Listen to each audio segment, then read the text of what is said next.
So, y'all,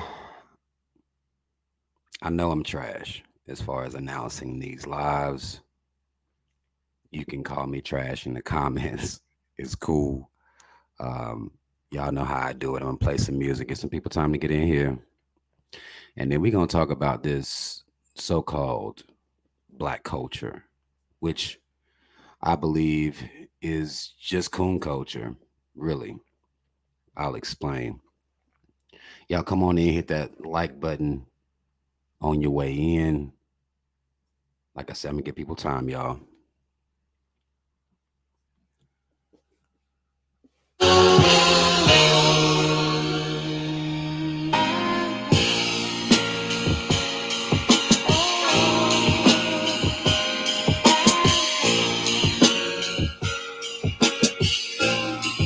Look, yo, alcoholic in our blood, eternal water fountain in the bars. Triggers Kalia's soul fountain of stars. Look, I hate when niggas run their mouth like a broad, or when rappers brag about jury with no house or no car. Look, police lock us by the ankles. Pigs killing us, and niggas snitch, thinking cops can keep them safe. Look, you ask about me, they gon' say that she the realest. Gave my life on the canvas, and now they paint me as the villain. It's hard to stay awake cause I dream what I never seen. The struggles that we face trying to be what we never seen. Murders every day, now we grieving another teen. A lot on my plate, don't want what I eat, to turn to greed. They ain't bleeding how I bleed, that's what they fail to see. To get my point across, I never had the yellow screen. It's a jewel they used to tell to me. It's all about your body language and learn to use your words like a spelling bee from 9 to 5 to LOCs. That was just a ghetto dream. Cause where we come from, these type of things, niggas never see. From where the fiends desperate enough, they trying to sell their teeth. So much hell on earth, so when they die, they go to hell to freeze. My life consists of getting money and good sex. So between both, I can never get any good rest. Hoes put they doubt on me, double back, now they look stressed. Oh, I sever heads and treat necks like a footstep. Yeah, niggas always talking what they deserve. That's how you acting when that hate occurs. I'm plotting on my day to purge. I play the curve, sharply dressed in the latest furs. Around killers who make sure they hear me when I never say a word. That's how I speak, I know it may disturb. I'm trying to sway this urge. Got some loved ones who I'm afraid to hurt. Known to be reclusive, I won't even go and pray in church. Confessions in that booth get crazy like when I lay a verse. Now tell me what the truth is. All this praying is useless. We at war, so I'll be damned if I hang around for the nooses. I scanned around for the blueprints. I found it. Profound if you keep your circle around you. You probably won't get surrounded. Now tell me how that sounded. There's fear in the heart of them homies you've been around with. Astounding. This power I got inside is resounding. Get nullified. Don't chase the American dream and get put to sleep by the devil's lullaby. See mothers cry, telling their sons to get out the bed, but instead he'll go hit the block and get murdered before the sun can rise. To summarize, I'm unapologetic. Although I come to find the sharpest pupil to be the fastest student to cut his eye. Get butterflies, a nervous reaction. Heard he was lacking. Caught by the playground. I sit back just watching these brothers. Hey, y'all, and I take trips to swim beaches. It's like whenever I attend meetings, my cheddar just increases. Real shit, I resent leeches. Only a bitch nigga would capitalize off his friend's weakness. Homie, I was really in street shit. Emptiness in my soul, still turn 5 to 10 pieces. I done been inside 6 precincts. I don't listen when pigs speaking. All that snitching is indecent. We did biz cause we hid secrets. The judge gave enough sentences to my clique to give speeches. Prestigious, no fixed leases, expensive window treatments inside of my crib, bitch, I live decent. Documentary like Big Meaches, my Netflix series with needs 6 seasons for legit reasons. I got a clip full of Grim Reapers, big bullets and big heaters, push you 10 meters. Listen, you know the ink in my pen feeders, but longevity in this rap game, the chances is slim Jesus. You gon' drip leaders. I don't care if you not tall. Turn all of y'all into 6 feeters. Young age, fell in love with Ben's features. Louis Vuitton runaways, my gym sneakers. Trust. Fuck wrong with y'all, nigga? This the motherfucking trust, nigga. We ain't playing with you niggas. We coming to take over. You know what I'm saying? Trust gang. Yeah. Hit boy, chomp two. 5 a.m. in Atlanta, I'm writing raps. Sometimes I'm fighting for my dreams, but it seems like they fighting back. Light a match in my soul, they trying to bring the rain. Any bridge that I burned always lit the way. I shoot the truth to watch it ricochet. Y'all just insecure like it's a ray. The game in disarray, man. Who can really spit today? I think people are getting tired of all the party rap. Me, I'm out in Vegas on the spot that I party at. Facts, different levels to this boss shit. Always had drive Ryan Gosling. Since I had a notebook full of rhymes, they bribe like Lloyd Laughlin. They monsters for the green like I'm in Boston. But I'm in ATL, I employ myself and I pay me well. Running so much game, I tore my ACL. I said that I need a short thing. She said, okay, Miguel.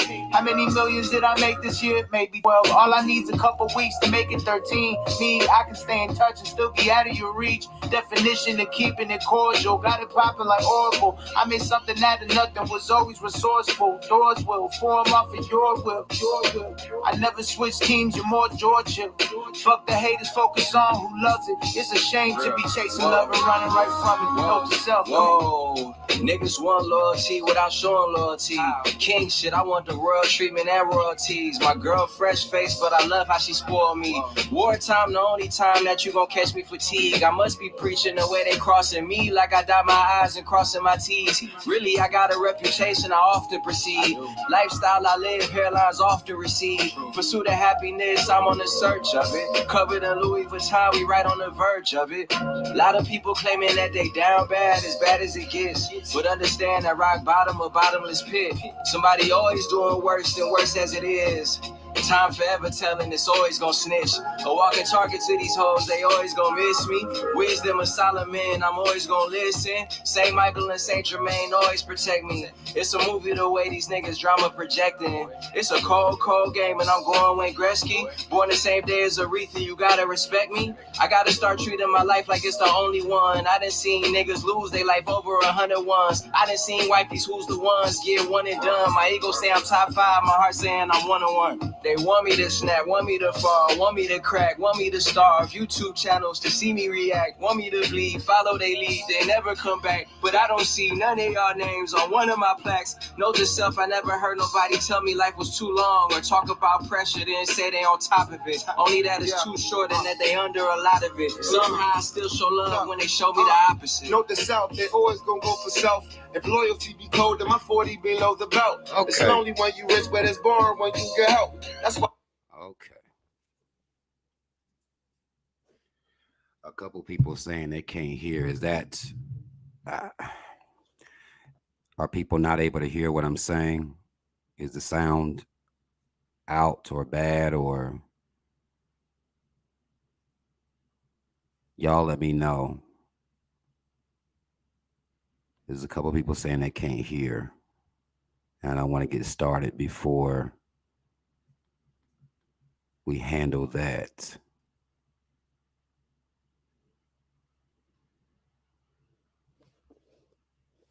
Okay. So I don't know. Maybe you guys who can't hear may want to refresh. That may help. If you can hear that, I mean, I don't. If you can't hear, I guess y'all tell them like, y'all refresh. Goddamn it, I don't know. I'll type it in here just to be fair to the people.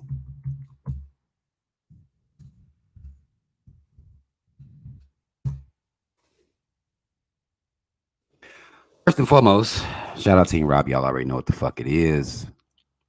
Black first, second, and third. I want to say this first. I had somebody email me like, yo, you don't be making videos like you supposed to. And that's fair. A little bit. All right. I want to explain. Y'all, I'm not a content creator. I'm not. I don't get on here and make videos for money. I done told y'all that several times. I have a real life. Right now, I had to actually move my stuff into my room because both my teenagers in there knocked out like they worked third shift last night. So I figured I would come over into my room and do this. Y'all, I got a real life. Okay, it does not consist of me being on YouTube every day. This is not what I do for a living. All right, I do come on here, and I try to get a people, a little bit is B123 energy whenever I get a chance to. But again, this is not my living. I do not classify myself as a content creator. Okay, I don't want to, anybody who thought anything different, that's not my fault, really. I don't know whether you've been paying attention or not, but I drive trucks. I got children. I got a real life, and I don't walk around, recording myself all fucking day, based on everything I see. Now, if you do want more of the day to day of what I think about things, you may want to follow me on Instagram. That link's in the description box. But I don't. I'm not a content creator. Okay.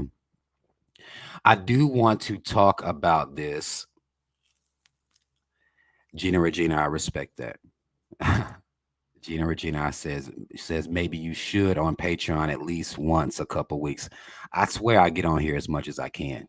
I don't think people understand sometimes a life. I don't.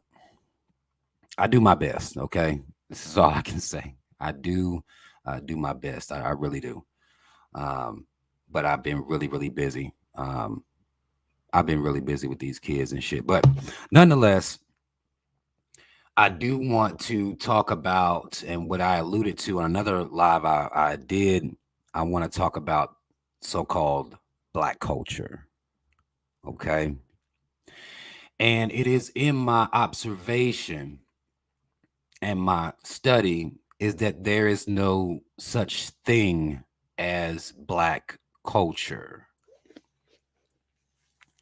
What I see Black people engaging in most times is Coon culture. Now I know you probably like, "Well, what the fuck is a Coon culture?" This is where Black people, their culture, our so-called culture, is not rooted in any Black identity. I'll explain. What I notice and witness with Black people, all over, is that we have adopted certain things that are our culture that aren't really culture based. Some people will say that because they moms and dads whoop their ass, and that's Black culture. People will argue that being fly and swaggy, if I could use this fucked up ass terminology, this is Black culture. Seasoning food is Black culture. Cornrows is Black culture. We have the most ridiculous things that we identify as culture that to me is very problematic and explains really where we are in this stagnant place that we're in, where we're always seeking validation from the caves. Okay. We just witnessed this where Black people just got done. I wasn't making any, I didn't do any content or any videos through the so-called holiday season. We just got off of Christmas. Black folk just did their so-called New Year's, and all these things that we do, that we celebrate, that is the culture, is really American. 3Ks don't get this shit fucked up. Incorporated culture. Okay. So-called New Year's, if you do any history whatsoever on New Year's, and you would think this would be something that I didn't just learn, but I did not too long. I think I learned this last year. Um, where the New Year's on a plantation wasn't fucking fireworks, drinking champagne, and making fake ass resolutions for our ancestors on plantations. It was a day called hiring day. Now, it sounds like you go into a fucking job fair or something, but no, this is the time where your children, your husband, your loved ones were getting sent off to other plantations. Um, and it was deemed as hiring day, called hiring day. Some will call it heartbreak day. You can do any amount of research on this that you want to. This is real shit right here. Okay. But it doesn't matter what the actuality of these holidays, these so-called holidays are. We still feel like we have to celebrate them as a part of our culture. Okay. We feel like this is a part of our culture. We feel like dancing. This is a part of our culture. This is why we continue to brag about how we have rhythm. We got all this rhythm, but yet we own nothing. This is, again, and I've alluded to this before, a lot of times we real arrogant. We'll brag about being able to catch a beat and dance and come up with dances, but we not out here owning anything. And thus the brag doesn't make much sense. These caves are river dancing their way all the way to the motherfucking bank. But we believe this is a part of our culture. Okay. We also do this thing where we will try to make light of, we'll say things like black is beautiful. This is a part of black culture. But what that is a counterculture of a society that told you your black is ugly. You feel as though you have to prove to them that you believe that it's beautiful, as opposed to us showing it, as opposed to that actually being a part of our culture. I would argue Christianity is more a part of black people's culture than any form of black pride. Okay, this is going to be my bottom line. There is no black pride in black culture, and thus we can't have a culture, because we're always looking to have everything that we do as to this so-called culture accepted by everybody else. You can't celebrate New Year's in March because the white man and his mama, they don't celebrate it in March. Some of you may be privy to this. You've heard a couple people talk about it, to where you celebrate, well, at least me, celebrate New Year's on the spring, or the first day of spring. Okay, the very same reason that you guys refuse to celebrate Malcolm X Day, that's not something. That's something you have to be allowed to do. May 19th. We talk about it over here, but the white man and his mama didn't allow you to do that, and thus you can't do it. You can do the 4th with them, you can do Labor Day with them, you can do Christmas with them, you can do Easter with them. You cannot take a hold of your own culture and celebrate your own things, nor do you pass this down to your children. The one thing that I do know that black people pass down to their children almost completely across the board is Christianity. And we know where black folk got that from. So understand, when we talk about black culture, what we're looking at is white culture in blackface. Hold on one second. Give me a sip of water here. When we talk about black culture, what we're looking at is cave culture in blackface. This is why, and I'm going to explain this to you too. This is why also, when we talk about culture vultures, you know,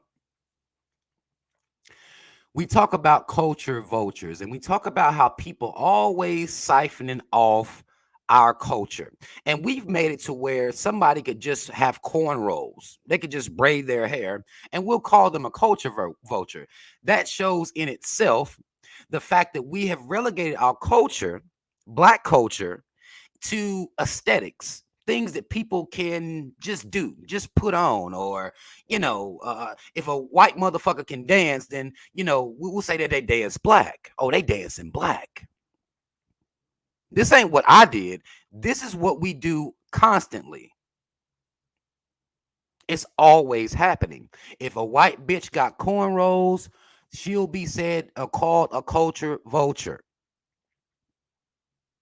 We've relegated our culture to aesthetics, things people can wear, things people can do to their hair. They trying to be black. And the reason that we say that, and the reason that that's possible, that somebody could be trying to be black without living the black experience in any type of way whatsoever, is because our culture is not infused with black pride at all. It's never been infused with black pride. Black pride has always been a subculture of this black culture or this white really culture in blackface. It's always been a subculture. You can even go back and you can look at the Black Panther Party, the original Black Panther Party from the 60s. You do any amount of research on the Black Panther Party, what you'll find is the Black Panther Party had about 5,000 members. I'll say five. I'll even give, because I've read 5, I've read 10. I'll try to go halfway. Let's say the Black Panther Party had 8,000 members. You look at the number of 8,000, you put that up against the Black population that is in the millions. At this time, they were saying it was about 30 to 40 million then.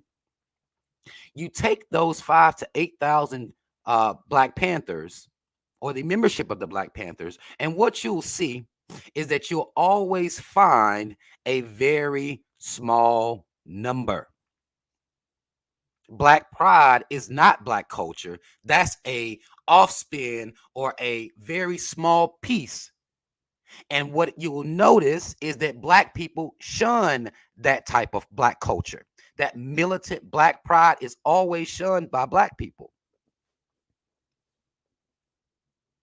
because that's not a part of Black culture. Seeking acceptance is what Black culture is steeped in. It's what Black culture is. To be accepted. We want the white man and his mama to tell us that we beautiful, that we not ugly, that our hair isn't ugly, that our skin tone isn't ugly. We waiting for validation. You can't have a culture if you're seeking validation. Any other culture that you see across this planet, they're not looking for other people to tell them that their culture is okay. Nobody else is doing that. Nobody else. That's what Black folk doing over here. We're looking for other people to tell us that our culture is okay. And if you look at what we call our culture,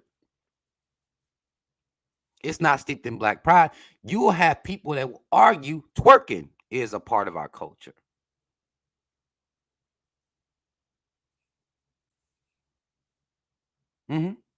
Twerking. This is Black culture, right? Because they do it over in Africa, right? And since they do it over in Africa, what people will say is, well, that's Black culture. Look at the things that are a part of would-be Black culture. Not ruling, not order, discipline, none of this shit. Twerking, braids, some would argue makeup, weave, Jordans, material. It's Black culture. And then what we did here in this country is, as we ingratiated ourselves into the customs of America, the holidays, the religion, what would be so-called professionalism, we allowed everything that we do well to be packaged by the caves and sold back to us as a people and sold to everybody in this nation. Hip-hop is a fine example of that. Hip-hop, R&B, any form of Black music whatsoever, a fine example of this, because we are the originators. I mean, that's not something I'm going to argue. But we don't control any of it. I've been sitting here watching, for the last few weeks, I've been watching a lot of a show you may be familiar with it called Unsung. It is a show that comes on TV One. There's a channel here on YouTube that uploads these videos or stories of singers that would be unsung, that things happen in their careers. And what I noticed that is very prevalent with Black folk in particular is signing bad contracts, right? This is something that we've all heard of. This is not something that is a new phenomenon. This has been happening since the beginning. Signing bad contracts. And of course, these Black folk get out here, they realize they're not getting no money, they start crying and all this stuff, and their careers go up in flames. And you even have where black entertainers get on these drugs and doing alcoholism and spending their money on the dumbest shit possible, going bankrupt. I mean, this is not a new story. It's sad that it happens so often. It's been happening for so long because we are the talent. This is not arguable here. We just don't know how to capitalize on our own talent. We always looking for somebody to sign us. We don't take over in this way because ownership is not a part of black culture.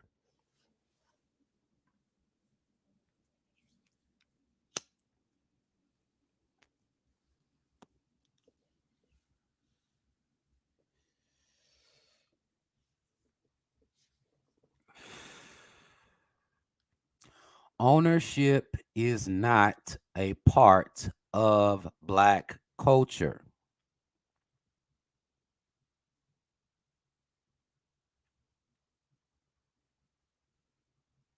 We're always looking for us to be discovered by the caves, for them to come validate us. There is not a reason in the world that the caves should own or run the music industry. There's no excuse for it whatsoever. But it's normal. It has been normalized and it's flawed as fuck. But ownership isn't a part of black culture. So black pride isn't a part of black culture. Black ownership isn't a part of black culture at all. But fried chicken is. You see? Collard greens are.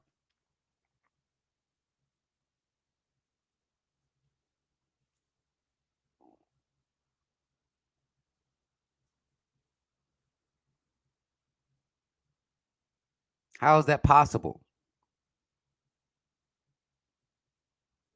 We've attached ourselves to foods.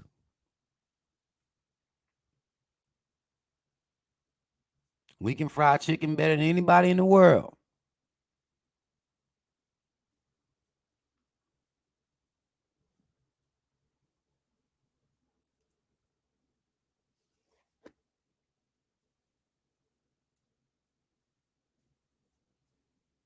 This is problematic. This is why I called it so-called black culture. This is not black culture to me because there is no foundation in which it's built.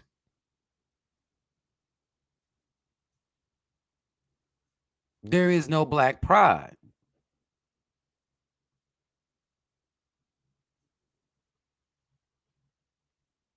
And at some point, we're going to have to look at that. We cannot continue to deem our culture things like cooking, hair, clothes. We can't keep doing that. That could be a part of our culture, but that cannot be the foundation of our culture. Anybody can sing black. Y'all ain't noticed that? So that don't really mean anything. Anybody can talk black, anybody can wear braids, anybody can put on the clothes, anybody can eat fried chicken. Anybody can do any of this stuff. The one thing that we actually have that can't nobody do is be proud of our blackness and have a black identity, but that's not something that we want to pass down or instill as a part of our culture. Because we always trying to be accepted and hired by the caves. That's what we doing constantly, begging them for representation. It's done got to the point now where I could give a fuck less. I could care less about representation. Y'all want the caves to represent us constantly in their films, in their fucking books. We want the caves to represent us all the time. We looking to them to do it for us constantly. How is this possible?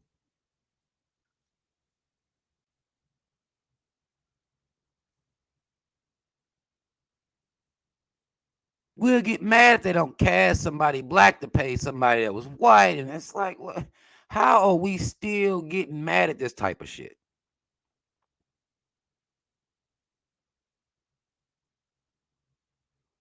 How is that possible?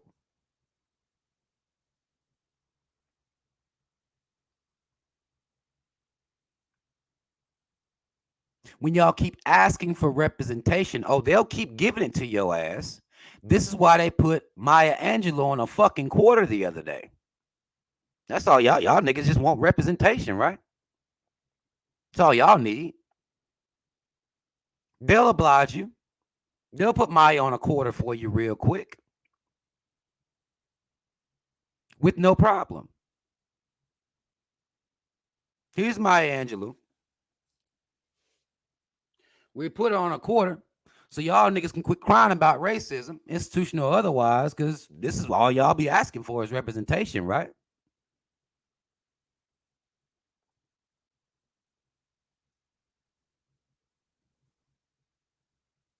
Y'all just want little pieces, right?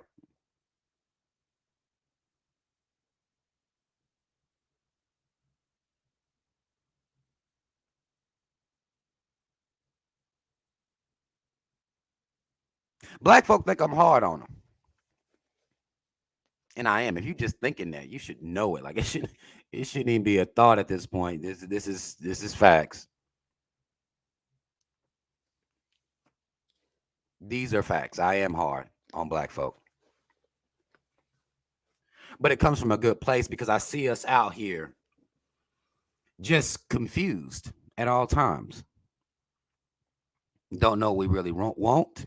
We've relegated our struggle to police brutality.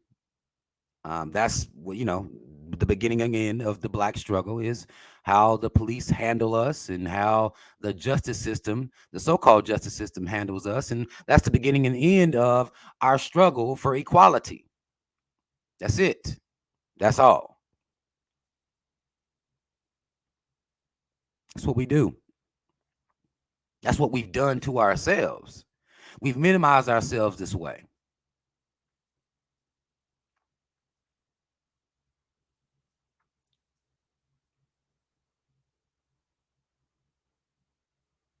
We letting the world see that as long as they could just put Maya Angelou on a quarter, we gonna be all right.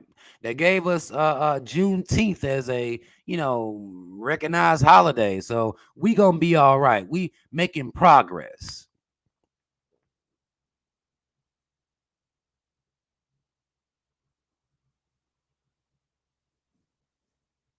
And those of us who do look at this and say, "Get that shit the fuck out of my face," well, we just negative.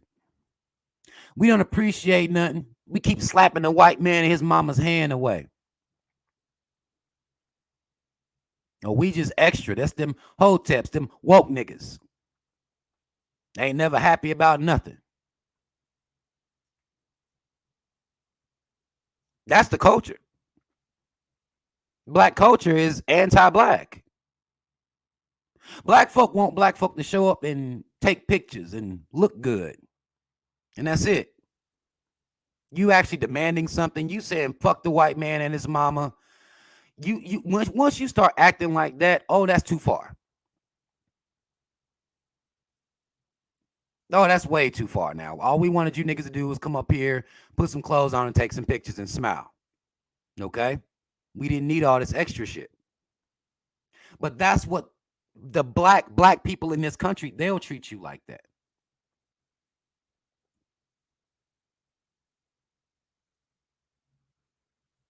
You're supposed to accept everything the white man and his mama has to give, everything that they have to offer. So a part of black culture is being anti-pro-black militancy. That's a part of the culture. Always been a part of the culture, sadly enough.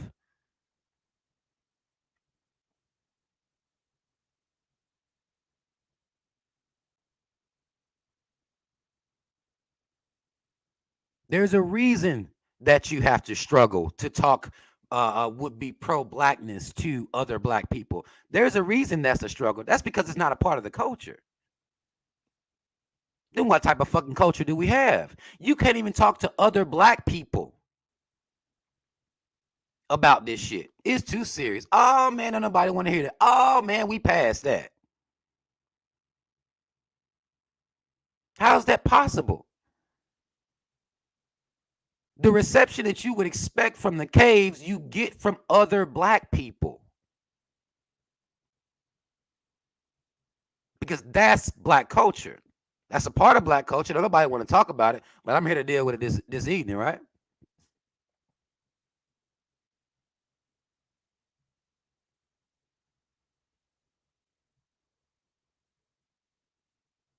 Why is turning your back on would-be pro-black militancy a part of black culture? This is why I call it coon culture. It's a whole bunch of coons out here looking for white acceptance. They'll talk about racism when they're allowed to.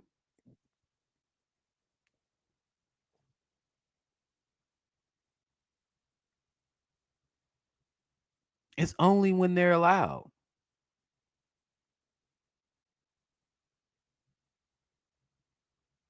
If it costs anything, then we can't do all that. Rob, I can't make that type of noise, man. I ain't trying to, lose this job and stuff like that. But I feel you though, bro. I feel what you saying, but I can't be telling the truth all out loud and shit.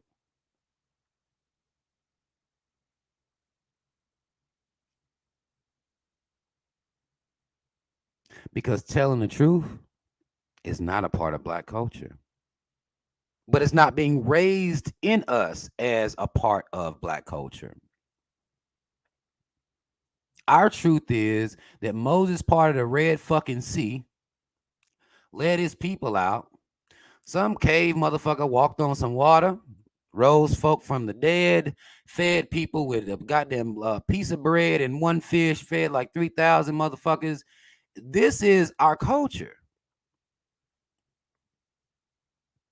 This is what we believe anyway. I mean, understand. This is our culture. Noah's Ark, Adam and Eve. The meek shall inherit the earth. This is nigga culture.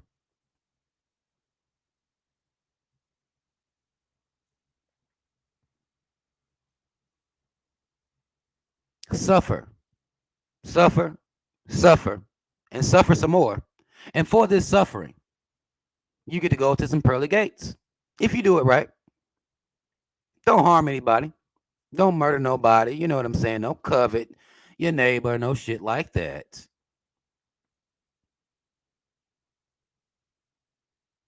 Long as you ain't stealing or anything, then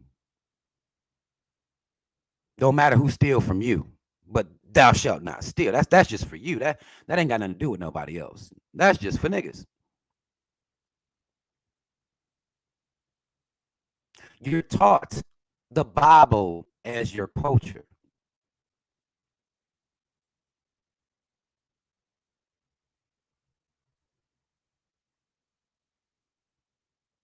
This is why militancy is shunned amongst black people. Because look what the Bible said.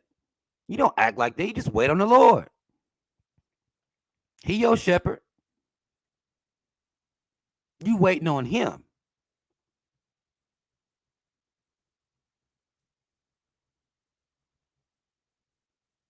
That's black culture. Waiting. Praying. And waiting for the caves to just change their hearts. Or Jesus to come back, or whichever one comes first, right? We do everything that the caves do.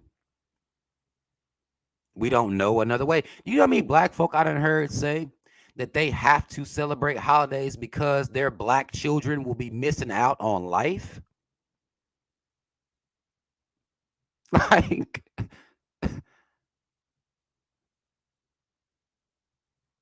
their black children will be missing out on life if they do not celebrate holidays with the caves.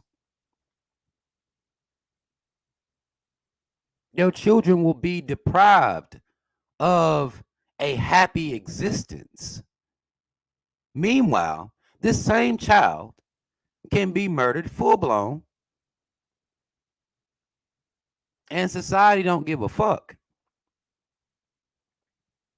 You're not getting a participation award from the K's for you celebrating Halloween with them, Christmas with them. That doesn't humanize you. That don't make them give you no motherfucking rights. So how the fuck are your kids missing out? They black. This society has not respected niggas 1 ounce more based on black folk celebrating holidays with them. You didn't get no respect put on your name.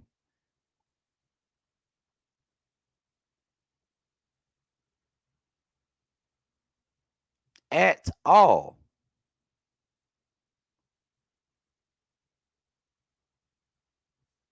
It doesn't matter what religion. Y'all can run around and try to copy these caves. You can do whatever the caves is doing. That has not caused them to put any respect on your name per legislation. Nothing.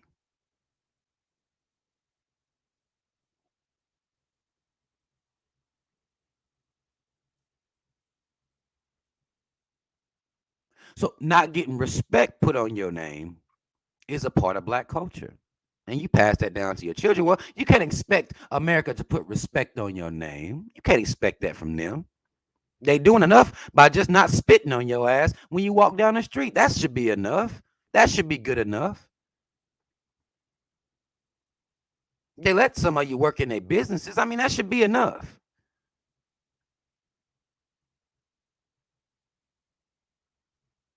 That bare minimum, accepting bare minimum, is a part of black culture.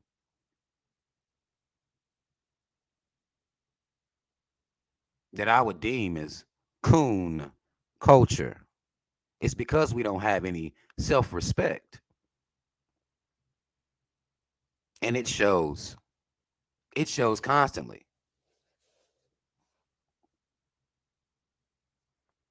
And this is what we passing down to our kids. Well, if you just get them to like you, and go to their colleges and get their education, and maybe they'll give you a job, and life will be okay then. They're not giving you niggas a participation grade.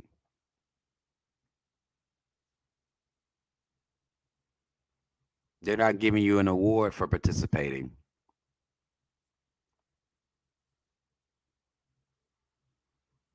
Period. And at some point, we're going to have to look at that. Look at what black culture is, what we say it is. Whether you call it hip hop, whether you say it's R&B, whether it's clothes, whether it's hair, whether it's twerking, dancing, we're going to have to look at this shit. How can people mimic it so easily? It's easy for somebody to copy our so-called culture. This is because it's not actually a culture. One thing can't nobody else copy would be black pride. Couldn't nobody come just do that. But we don't put that as a part of our culture.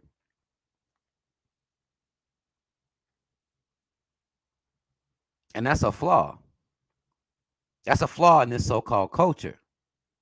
I reject black culture because the foundation is not steeped in and kind of, built upon black pride. I reject it completely. Everything that is black culture, somebody can just come do. Easy. Talk like you, walk like you, dress like you. It's too easy.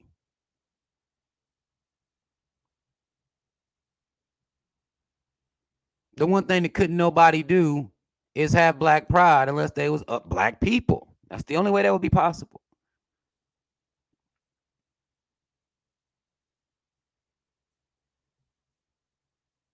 But being against black pride is a part of black culture. Do you know how many black people will treat me like trash when I say I don't celebrate holidays? How do you live? I don't watch football. How do you live? I don't really follow sports, man. How the fuck do you live? How the fuck do you have fun? Like, what do you do with yourself if you don't do all this shit that you've been programmed to do? How do you exist?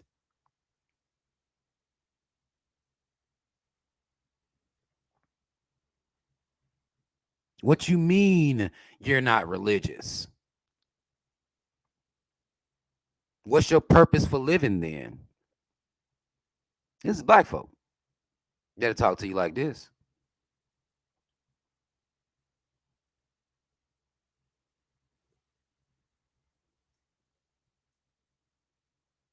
Because we don't even believe. Without being connected to the caves and the caves traditions, your life is nothing. Your life ain't fun. Your life is not even fulfilling. It's not even, you're not even living a fulfilling life if you're not participating in everything that the caves do. If you ain't doing what they doing, you ain't doing shit. And black folk will treat you like complete trash. The fuck wrong with you?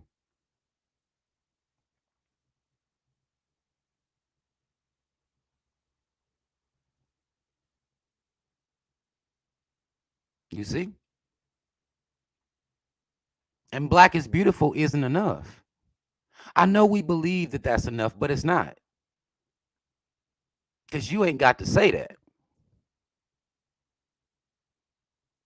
No other people have to do all that. Like, I understand the slogan, as it were, and I know what the slogan is for. But that's because you in a society where your blackness is hated upon. I get that. But black is beautiful. That can't be what black culture is. You talking about black is beautiful. The caves don't have to say the caves is beautiful. They don't have to really go through all that. Well, white skin, white is beautiful. By the way, in case you didn't know, white is beautiful. That's what we gotta say because we believe these motherfuckers when they tell us black was ugly. So we having to reverse that programming. And I get that. But you shouldn't have failed for it any goddamn way. You shouldn't have failed for that anyway. That shouldn't have worked.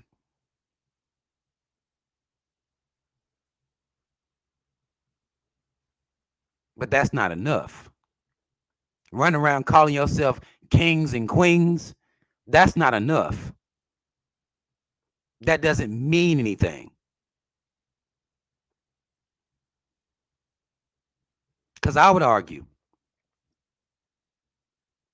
that being a soldier, understanding that you are at war, being a black soldier to me is more powerful than so-called being a black king or queen, because all y'all black folk want to do is set up on a throne that doesn't even exist. The throne ain't there, y'all. I'm sorry. It doesn't exist. Now you do try to create your thrones. I get it. You buy the nice cars and you try to set up you create your throne as it is to whatever type of car you drive. I understand you trying to do that, but the throne ain't there. I understand the push you trying to give to your self-esteem and the push you trying to give to the self-esteem of black folk, but the throne isn't there. It don't exist. You can sit up in a BMW, Tesla, you put you some rims on that thing, you do whatever you gotta do. That's not a throne.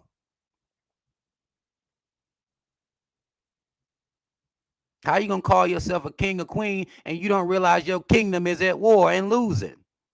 That's impossible.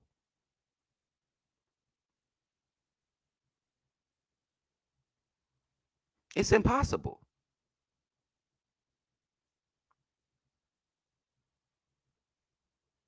And understand, when I'm talking about a war, I'm not talking about the actual physical war. I'm talking about the war of the minds. We like the fact that black militancy, black pride is shunned in the black community is problematic. We haven't even liberated our minds. That's the war I'm talking about. I'm not talking about you going to grab a bunch of AKs and run out here and spray the block up or whatever. That ain't what I'm talking about.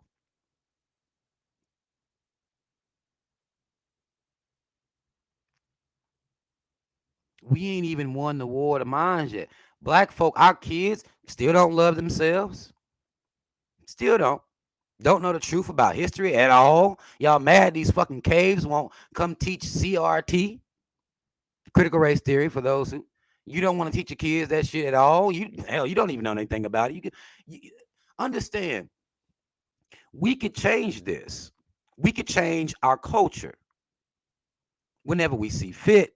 We just haven't saw fit yet.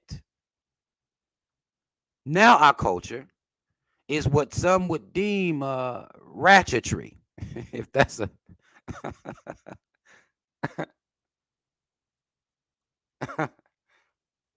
ratchetry. Our culture does not exist.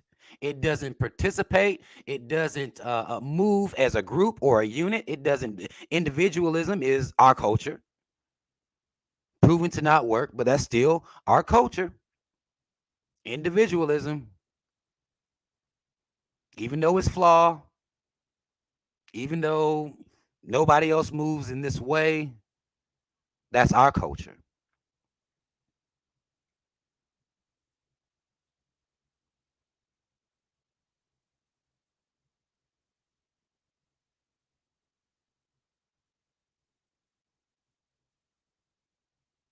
Ain't no I in Black Power, you see. Now, some will think it is because a part of Black culture, too, is calling other Black folk broke. Y'all see that? Y'all see this, right? Because what we've done is we are almost like we've allowed ourselves to be shaped by this society.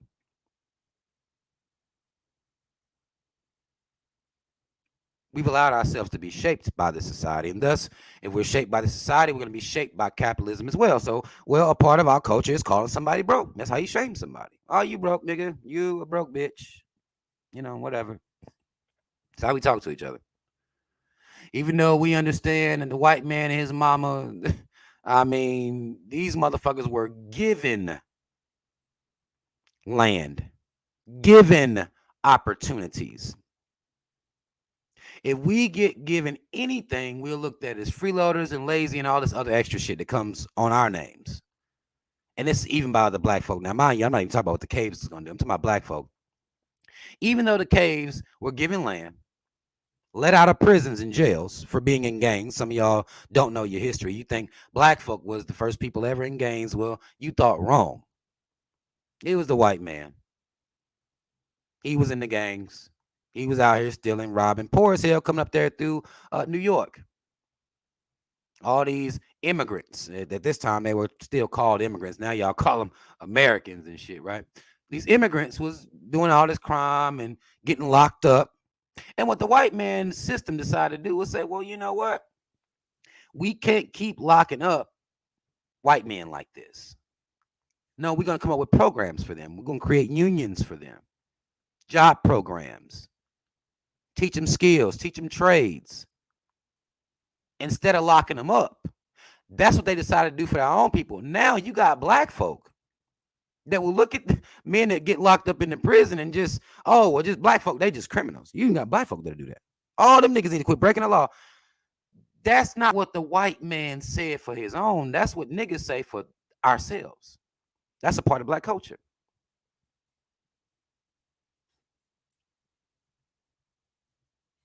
That's a part of Black culture. And what they decided to do, what the white man and his mama and decided to do, this government decided to do, say, well, if you can't beat them, join them. If they're going to be running liquor, we can't stop them from running liquor. Al Capone and some of these motherfuckers, right? We can't stop them from running liquor, so let's make it legal and tax it. Because we can't just keep locking them up for that, right?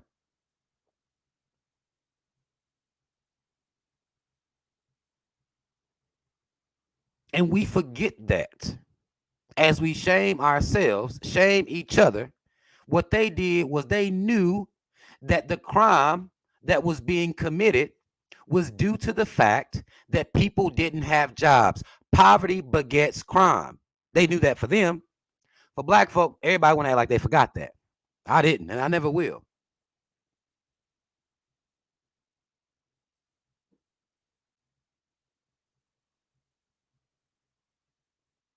Gave them land, trained them, gave them jobs, unions. I mean, and they were able to capitalize off of these criminal organizations. They was able to capitalize off those and invest in legitimate businesses. That's what they let them do. They still let them do it to this very day. I can't even. If we get into how the fucking stock market was created, I mean, these motherfuckers have done everything. And then what we did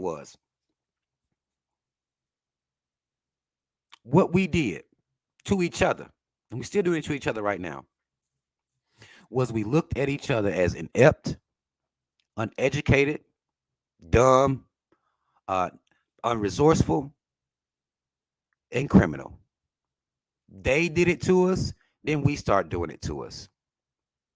Now we'll talk shit about people that be in prisons and jails. We ain't got no sympathy, no empathy. We don't give a fuck about none of that. The black man is the most criminalized man on the planet.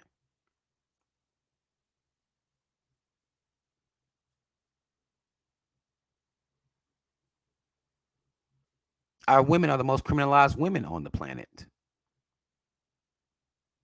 But we don't think nothing of it.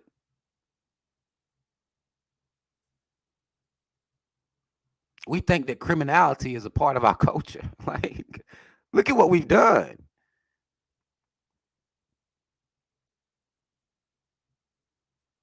Look at what we've done.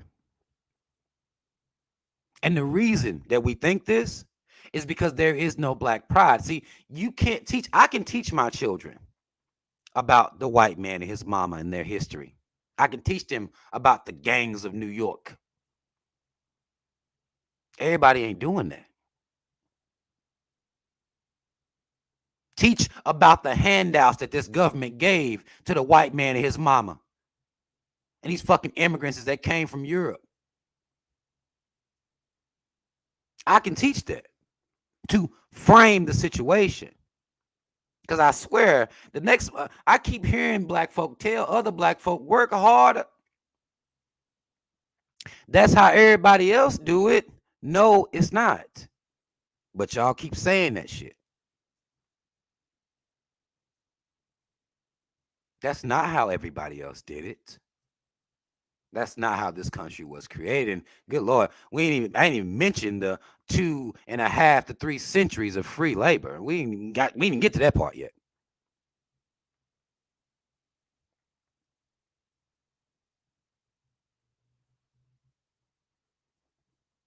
You can watch any documentary about money, whether it be corruption, greed, capitalism, all white folk, all caves. But what we learn about ourselves is if we just, we could, hell, what was going on just recently? This PPP shit, right?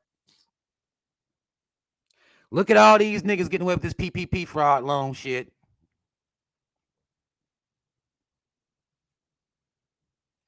We will look at ourselves, criminalize ourselves over any other group of people. And we've adopted criminality as a part of our culture.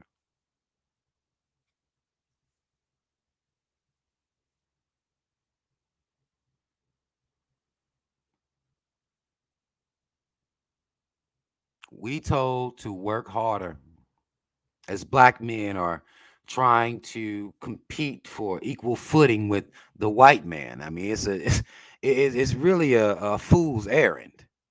You must first be set up like the motherfucker was. Unless you set up like he was, then you run a fool's errand. You got to be set up like that first, able to pollute entire ecosystems in an effort to have a business, or you got to be set up like him if you're trying to so-called compete with him. Now, I don't exist to compete with the caves in that way. That's not my purpose. Now I know that we've allowed some of the conversations out here to where that's the purpose. We're in competition. Well, you got to be set up like them first. You didn't get set up like that. They wouldn't get your ass your 40 acres. You wasn't set up like them. You see. But this truth is not a part of black culture.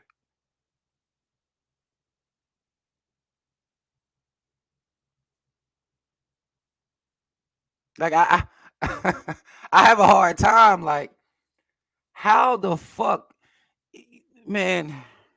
I have a hard time with black folk, and these be, some of the so-called smart and woke, and all these titles or whatever. These supposed to be these type of black folk.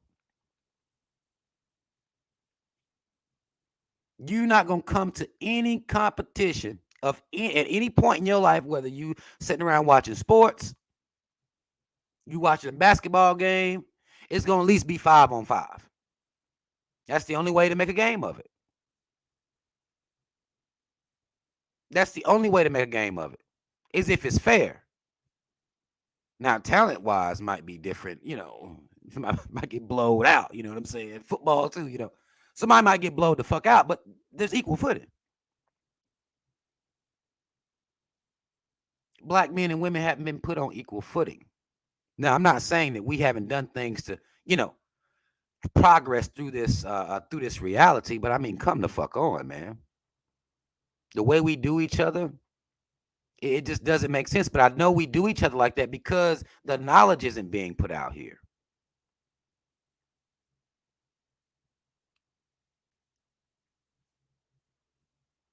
Black folk don't even know about the handouts of land that these cave immigrant motherfuckers was given. They don't even know about that stuff.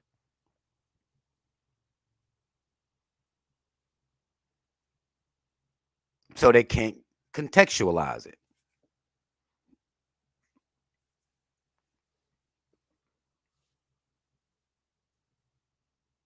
That's the problem that we have, because that knowledge is not a part of our culture. And we think if we teach this, then we're trying to teach excuses or laziness. That's not what it is. You were kept out of a market. That's just a fact. Now, you niggas might be getting caught up with real estate now. Imagine if you'd have been able to be in real estate from the fucking beginning, where you would be, as great as black people are, where you would be if you'd have been given equal footing from the jump. But you weren't. So now you trying to come through here and, you got all these online classes, teach everybody about real estate and buying this property and sell it over here, fix it. Cool, you trying to catch up with it now. But imagine if you'd have been able to compete on equal footing from the very fucking beginning. Hell, even from when they so-called freed you, you weren't able to compete. But this truth isn't a part of black culture. And that's what I'm saying. Like, this type of education, to me, is just education. To me, it's not giving an excuse.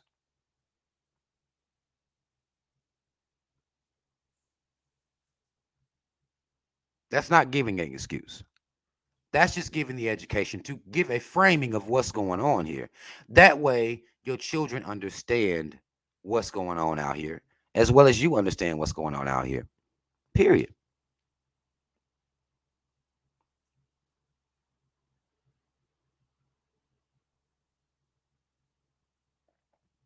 Period.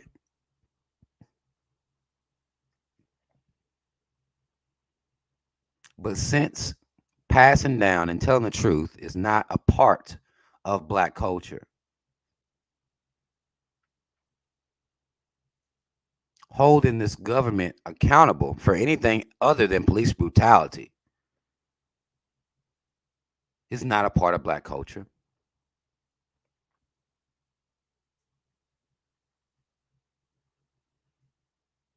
Period. It should be. Militancy is shrugged or looked down upon. And so this is why I'm saying that black culture is really coon culture. So I'm gonna give people a chance to have their arguments, to have their comments. There's one boy over here going crazy.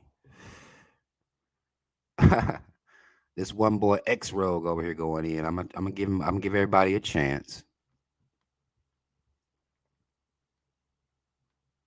I'm gonna give everybody a chance. X Rogue, which I'm gonna give y'all a chance. X Rogue says this type of education isn't converting Lil Pookie or Ray Ray.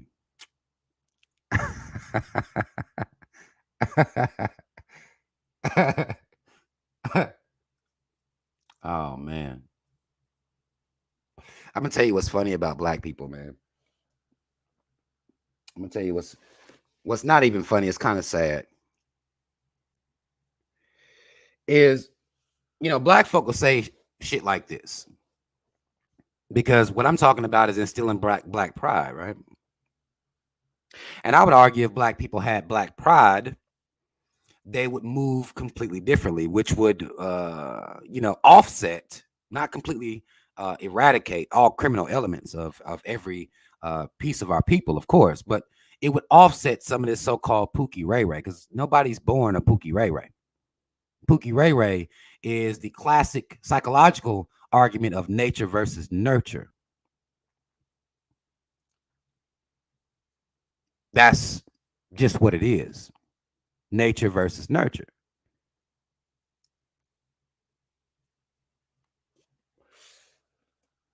Now, again, I would never sit here and say that all crime would stop or anything like that. But I would argue that with black pride, with a certain form of black pride, it would help alleviate something. I think about the movie, what movie was that? God, it's an older black, was it Menace to Society? Where Cuba Gooding Jr., his dad was Lawrence Fishburne. And Lawrence Fishburne was a black proud, black and pride dad, right? And if you notice Lawrence Fishburne's character as the father, Cuba Gooding Jr., even though he was around that element, gangs and stuff like that, he stood a better chance because he understood blackness in a different way because his father was teaching him black pride. I would argue that, even though this is a movie, of course. Boys in the Hood. Appreciate that, Marcia. It was Boys in the Hood. When you got that element that's there, it helps. I don't give a damn what none of you niggas say. I'm not here to argue that part because I won't. I don't see how anyone would want to argue against this element. Helps. It helps. Now, he was still a boy in the hood, but his daddy wasn't a full-blown coon. That helps. Like, if you see it any other way, I can't do nothing about it. And the sad part is also black folk don't have a tendency to call the white man and his mama Pookie, Ray Ray, Lucretia, LaShonda. You don't talk about them like that. They done sold more dope than any nigga could stand to. But you don't talk about him like that. They embezzle, steal, cheat, dodge taxes. They do all types of shit, but you don't talk about them like that. You only talk about your own like that. That's coon shit.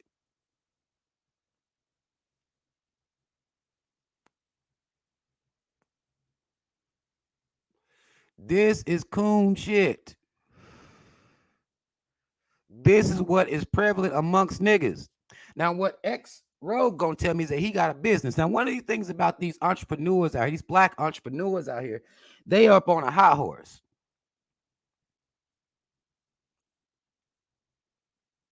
They up on a high horse. They believe that they done started a business, and now that I got me a business, I got me a couple dollars, now I can talk down on other black folk. That's what I can do now. That's what they do, right? Black entrepreneurs. will call you broke, and all types of other shit. This is what they out here doing. This is a part of black culture. We just talked about this earlier, remember? Black folk will get into the point where they get to certain positions. Now they look down on niggas, call niggas broke and all this other shit. It's crazy to me. The white man and his mom are the most criminal motherfuckers on the planet.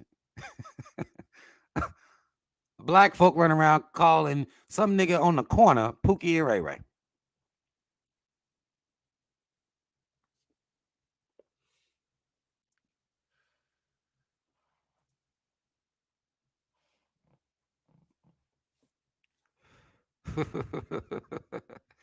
It's mind blowing, man. But it's that coon shit I'm talking about. An ex-rogue sitting here with a whole white man, look like Johnny Depp, as his goddamn avatar picture. I can't, man. I can't. I can't. Denzel wasn't good enough, nigga. Good Lord. Roland Randolph says the Italians purposely sold dope in Harlem. They called us animals, but our rappers idolized them as backwards behavior. I've actually talked about that before. Rappers idolizing Italians and idolizing the dope boys of Mexico, the so-called Hispanics. They do that, and it's very odd behavior to me because in one breath, we'll shame black women for calling themselves Barbies and Korean dolls and all this little stupid Asian dolls and all this little stupid shit. Now that is full blown coon shit. But I feel like a black man idolizing an Italian who Italians ain't never fuck with niggas in any type of way whatsoever. And actually, there's a scene on a show called The Godfather of Harlem, I believe. Not Lawrence Fishburne, but Forrest Whitaker starred on that, where you will see these Italian motherfuckers purposely selling that dope to black people. They wasn't trying to sell it to their people like that, selling it to specifically black people to destroy black people. And we fell for it, of course. And we still idolize these people. Still. You hear rappers glorifying these guys all the time, whether it's Pablo Escobar and, all these motherfuckers. Idolizing them, shaming black women for the Barbie and all that shit. But it's all coon shit. Look at us. Like, this is what I'm talking about. Look at us. It makes no sense. It makes absolutely no sense.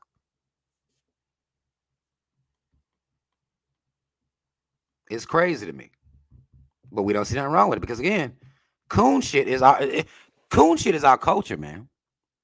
A whole lot of self-hating ass coon shit is our culture. And it's okay. Nobody has anything to say about it. And we got to be mindful of that.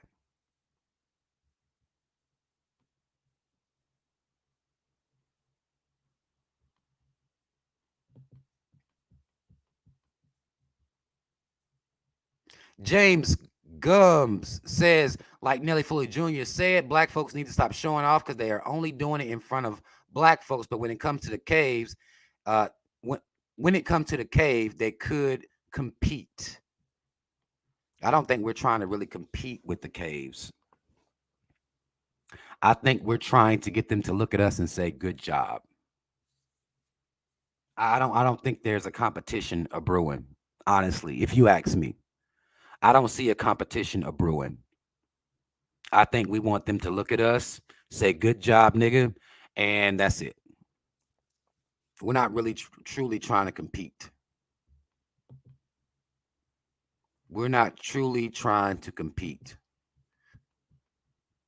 The Hardys 01 says Oregon voting on using internment camps for the infected, similar to those being used in Australia. Just so y'all know, I get it if discussing Dr. Dre's kids is more important, though. I don't understand that last sentence. Don't know what the fuck Dr. Dre got to do with anything. And Oregon is 99.9% cave, so that's a cave problem. And one thing I know about the caves is they're not going to let nobody put them in internment camps. I mean, you got to know that, right? You got to know that. You got to know that.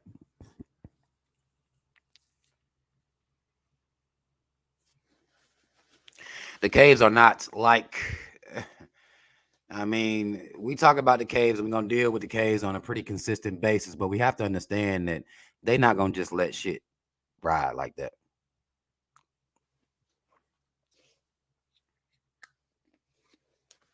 Yeah, no, I'm not talking about Australians. No, no, no, no, no. Understand? Hold on. Understand? We're not talking about Australian caves. I'm talking about American caves.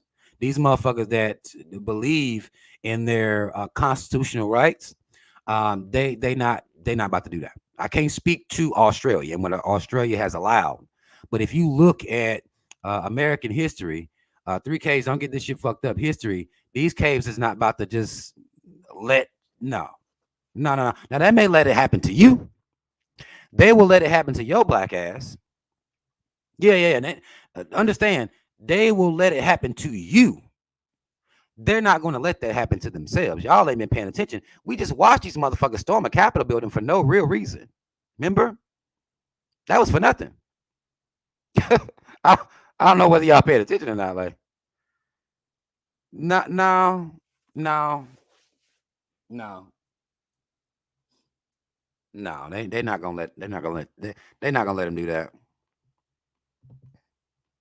I heard they're doing the same thing over in China too. I just saw they got these areas set up in China where they locking people away and shit like that as far as the so-called infected.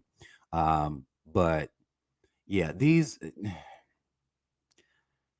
caves over here is a little different. Whether y'all paying attention or not, they're a little different. They're not gonna go for that.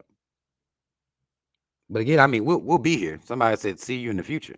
Okay, well, um, as it were, I ain't been wrong about shit yet. So I mean, let just being real. Not even trying to toot my own horn and no shit like that.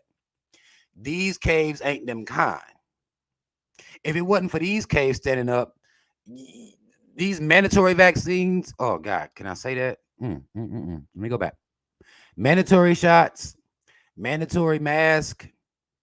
Um, that would be law. But these caves ain't doing it.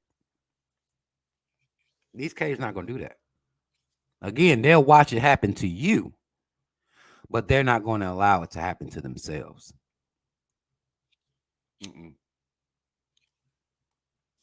They'll start tearing shit up, and they won't get called thugs for it either. They won't get called thugs for it either. Hmm. Yeah.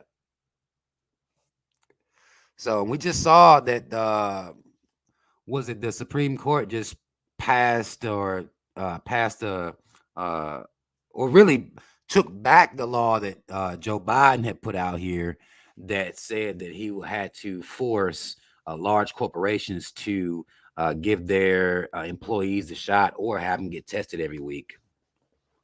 The Supreme Court just reversed that. These caves ain't about to do it. Like it's just not gonna happen. Mm-mm.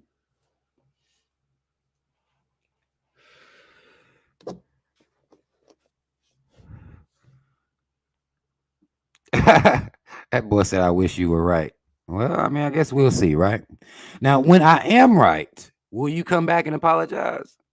That's the thing about people I want to know, because I ain't been wrong. I mean, I ain't anybody's been watching me for years. I ain't been on no bullshit about nothing. When I am right, will you come back and apologize?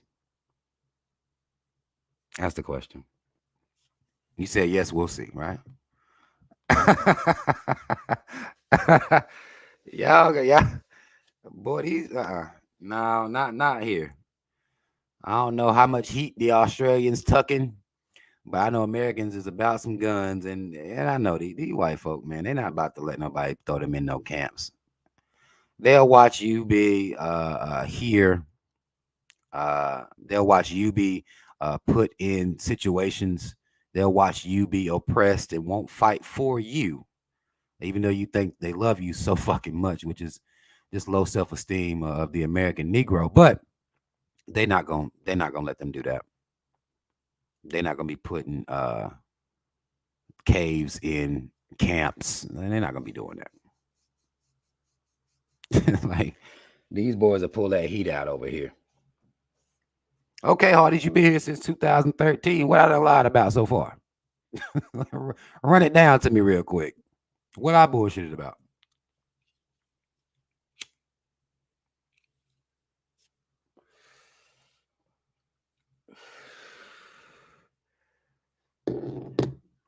Lito Marley said it was Boys in the Hood. You're right. I was corrected a while back. But to me, that's what Black Pride would do for Black people. We just have no interest in Black Pride. And because we have no interest in Black Pride, we continue to go down this path where we're hoping that the next year be better. You've seen people. So-called 2021 was this, that, and the other, or 2022 going to be so much better. We're always hoping for better things to come, all the while not changing ourselves. That's one of the things that we do all the time. We don't change ourselves. We don't start infusing pride into ourselves, into our children. We don't do none of that. We just be hoping for better days. We always hoping for better days. And that's what I'm saying. Like, that should be a part of Black culture, is making the proper adjustments to our mentalities in an effort to get a better outcome. We don't do that though. You seeing it right now happen in the Black relationship, the Black relationship dynamic. You seeing that right now. Because hell, sadly enough, part of the Black culture is Black men and women getting online trashing each other. That's a part of our culture. That's normal. Don't nobody else really sit around acting like that. But that is a part of Black culture.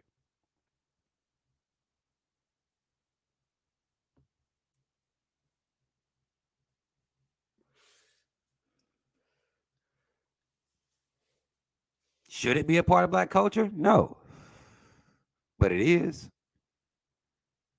Two oppressed people screaming at each other about how to be mates like the caves. Like it's not funny, but I mean it's laughable. It's laughable.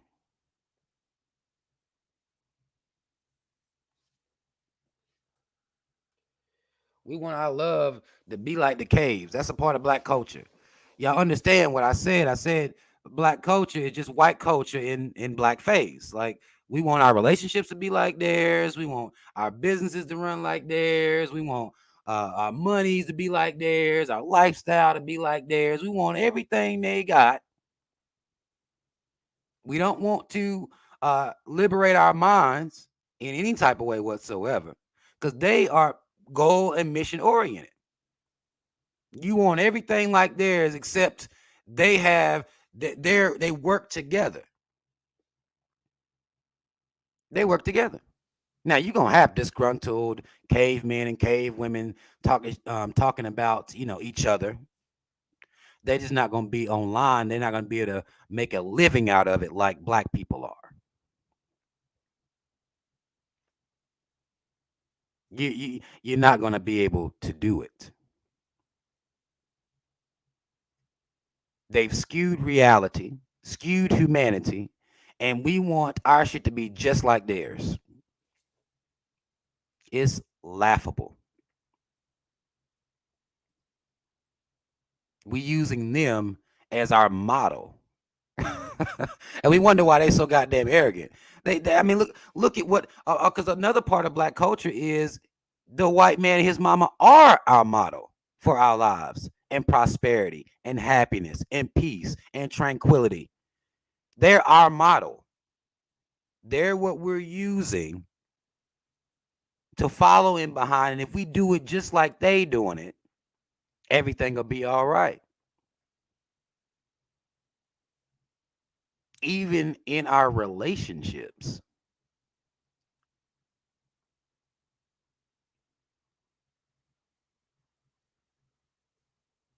So bashing each other has become a part of our culture. I mean, if you're wondering why I call it coon culture,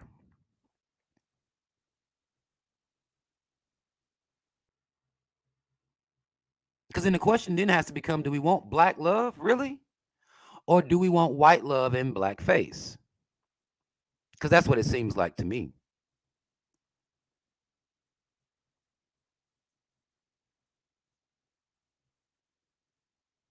How we relate to each other, how we bond with one another. We want that to be just like the caves do it. We can't bond on what they bond on. They're genocidal maniacs.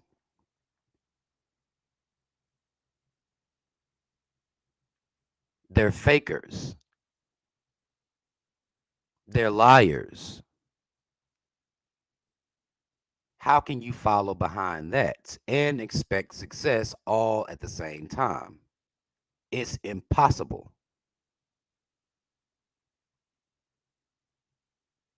You see, at least in my opinion, it's impossible.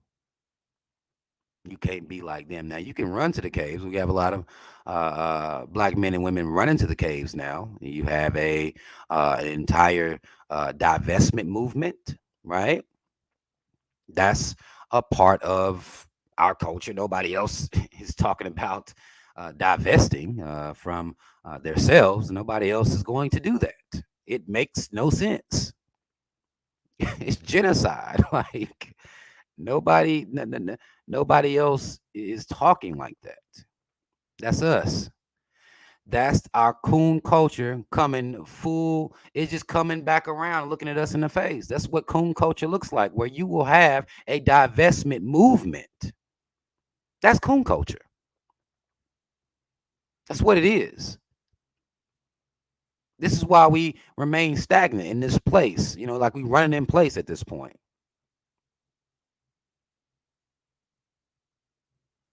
Nobody else talks like that. Nobody else would get on. Like, you're not going to show your face in no other culture and talk like that. No other place will it be acceptable.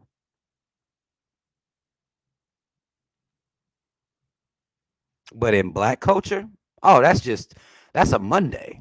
You know what I'm saying? Like, that's a fucking Monday. Yeah, I'm gonna run to the caves because they better. It's like nobody else talks like that.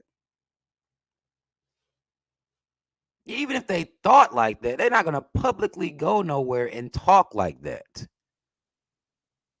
They're not gonna be able to amass, 100,000, 200,000 subs off of talking like that. No, but no other people can do that because no other people are building their culture off being anti themselves. Nobody else can do that. Black folk pull that off.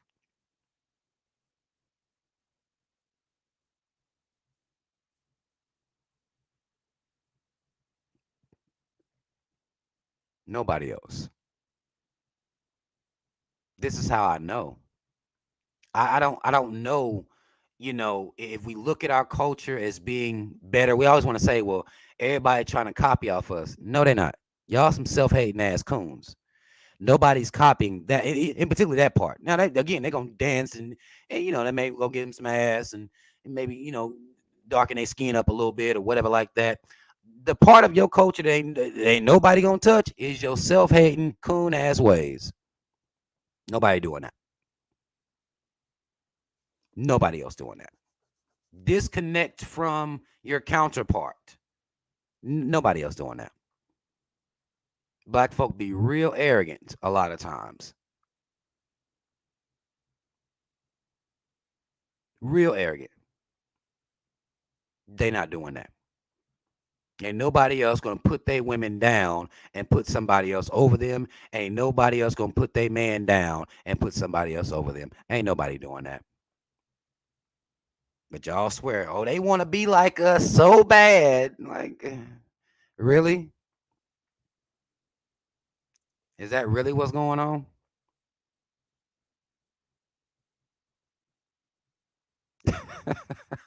We arrogant as hell, yo. I swear we are. But it's not real shit that's happening.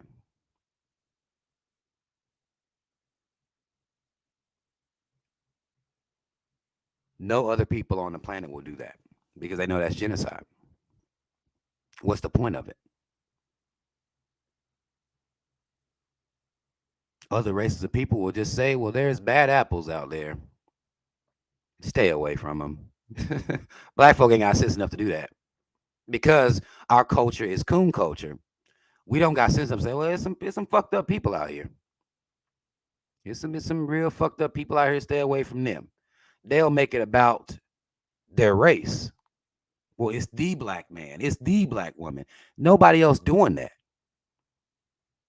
Nobody else is going to attract a crowd doing that. Period. But since self-hate is black culture, coon culture, that's why we're able to do it and get away with it. And everybody just kikis, laughs at us, points at us, and shit like that. The caves, hey, they have a good time watching us destroy each other on a pretty much daily basis online. They don't nobody have an issue with that.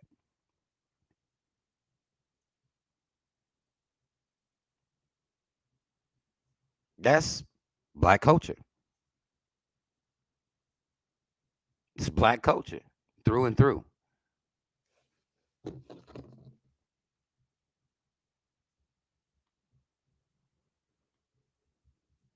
You right, Gina. Y'all hit that like button for me if you haven't already. If you are following what I'm saying, if what I'm saying is making sense, put a B123 in the chat for me real quick. I'm just gonna check and see. Make sure that I'm making some sense to the people. Put a B123 in the chat for me. And y'all hit that like button for me too.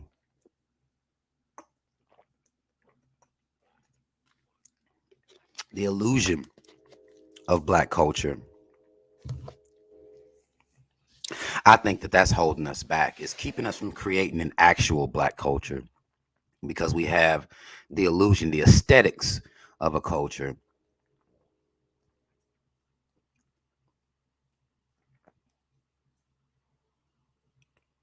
We have the aesthetics. I appreciate y'all. Mad love to everybody putting B123 in the chat. We have the aesthetics, man. We got the aesthetics down pat. We just don't have the foundation. And that's what's necessary. That's what's needed for us to establish a culture. Because no matter where we go, no matter what country you're in, black people are being um, dominated. They're being dominated. And it's not just uh, the men being dominated, it's not just the women being dominated. We're being dominated across the board, no matter where we go, regardless of the things that we think our culture is. Because I actually was talking to, it was a Caribbean brother. He was, beating his chest about how proud he was in his Caribbean heritage. And, I'm not a hater on anybody's heritage and what they got going on. But I asked him, I said, well, now over there in the Caribbean, is black folk just winning over there? Like, did I miss a memo or, you know, oxtails? I mean, that's cool. You got the food and the music is great. And all that's cool. But are black folk winning over there, though? You know what I'm saying? And and he got a little bit mad. He got pissed at me a little bit, but he had to concede. Like, no, ain't no winning going over there. Ain't no winning going on over there like that. Ain't no winning going on over like that. He had to concede that. And that's not me trying to insult him. That's not me trying to insult Caribbean people. Or Haitian people, or even people from the continent of Africa. That's not me trying to. I just want us to have a reality check sometimes. Like, you can dance and eat your food, and you can do all that shit. But are we winning though? And that's the issue, is we haven't figured out a winning formula. And I don't even know if we're interested in figuring out a winning formula, because we don't even feel like we're at war. We're not in a competition. We're not at the bottom at all. We have to do better about that. We have to do better about that.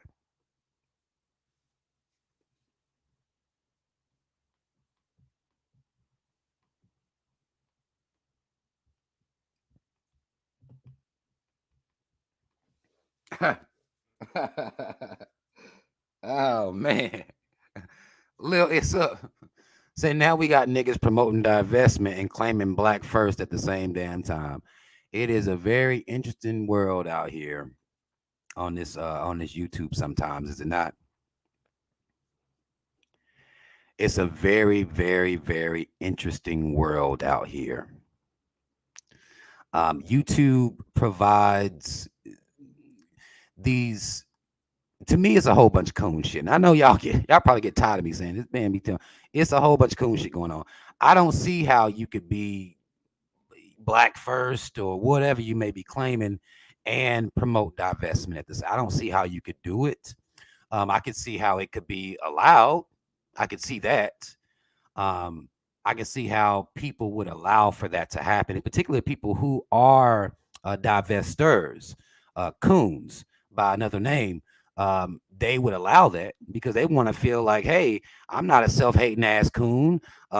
If if somebody going to come in and speak to me being able to be black first and still be black pride, but yet at the same time be a divester. I can see how that could be allowed by people who are in that mindset. And we're talking about black people who are at a rate of a 99% coon rate. So you can build a platform off of that. I can see that. I can see that. I can see how a platform could be built. But this is why y'all know I don't do B1. I'm not no, I'm B123. No, I don't do that. I don't do the whole B1 thing because it's too many. And I told y'all when I first came out here with this B123 shit, black first, second, and third, that was why. Because when I see this black first shit happening, it'd be a whole lot of coon shit going on. And I'm like, well, maybe niggas need more layers than just one.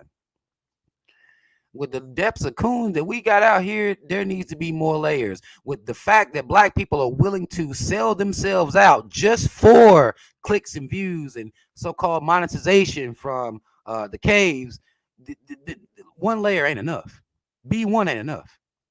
It hasn't proven itself to be enough. And based on what you're saying, it still's not. It clearly isn't enough. Black folk need 3 layers. B1 ain't enough. I don't rep B1. I'm not B1. I ain't with none of that shit because there's a whole lot of coon shit be going on when I see people putting B1 up and still be on some coon shit. Go vote Democrat. Hashtag B1. How? It doesn't make any sense. That was why it was initially the political stance of so-called B1 that made me be like, well, no, this ain't.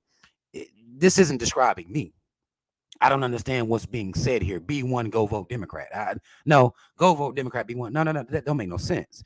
B1, Joe Biden. No, that don't make no sense. You see, that was the end of it. I was seeing that, and I'm like, yeah, no, I know. I need layers. Me and my people need layers. I ain't got time for this shit. I can't do the whole B1 and B1 divestors. I can't. It just no. No, no, no, no. Mm-mm.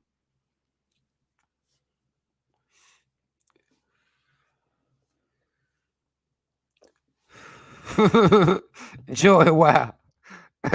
Joy said, if your black ass is promoting IR, which interracial, then you're not black first. Coon first will be accurate, but not black first. I ain't gonna take. I can't take black first away from them. I can't take it from them because it ain't mine to take from them. You see what I'm saying? That's why I say, well, let me just create my own thing. Cause no, hell no. No, now divestors, hey, that's on them. Do your motherfucking thing. But acting like you are, you can be B. I can't stop you from being B1 because the leaders of B1 aren't ostracizing this narrative. It's up to them to do that. Now, if I see somebody promoting divestment and they calling themselves B123, then I need to go in and check them. You see what I'm saying? They're not repping my mindset. Therefore, I can't check them and not going to. That's cool. That can be B1. I got no issue with that. Do your motherfucking thing. But if somebody look, and if y'all see somebody talking about they B123 and then talking about some goddamn divestment, then y'all send that to me and we'll check them together. But it just so happens that these divestors, these Democrats, they can be one, and then hey, the people who over there running it ain't checking them. That's on them. I can't do nothing about it. It ain't gonna bother them. They can do their motherfucking thing. That's why I created my own little lane, my own little lane with my own little logic. And the people that's over here fucking with me, we don't do that here. We don't promote divestment because I know we don't promote sitting black men and women sitting here trashing each other. We don't do none of that. We don't do that shit over here. We don't do none of that.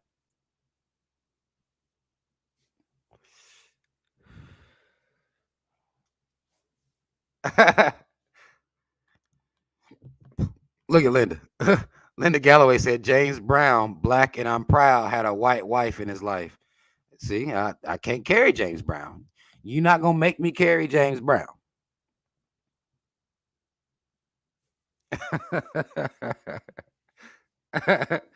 I can't carry James Brown. I can't. I'm done. I can't carry James Brown. Mm-mm. I can't carry James and them. Them boys is on drugs and everything. I can't carry them.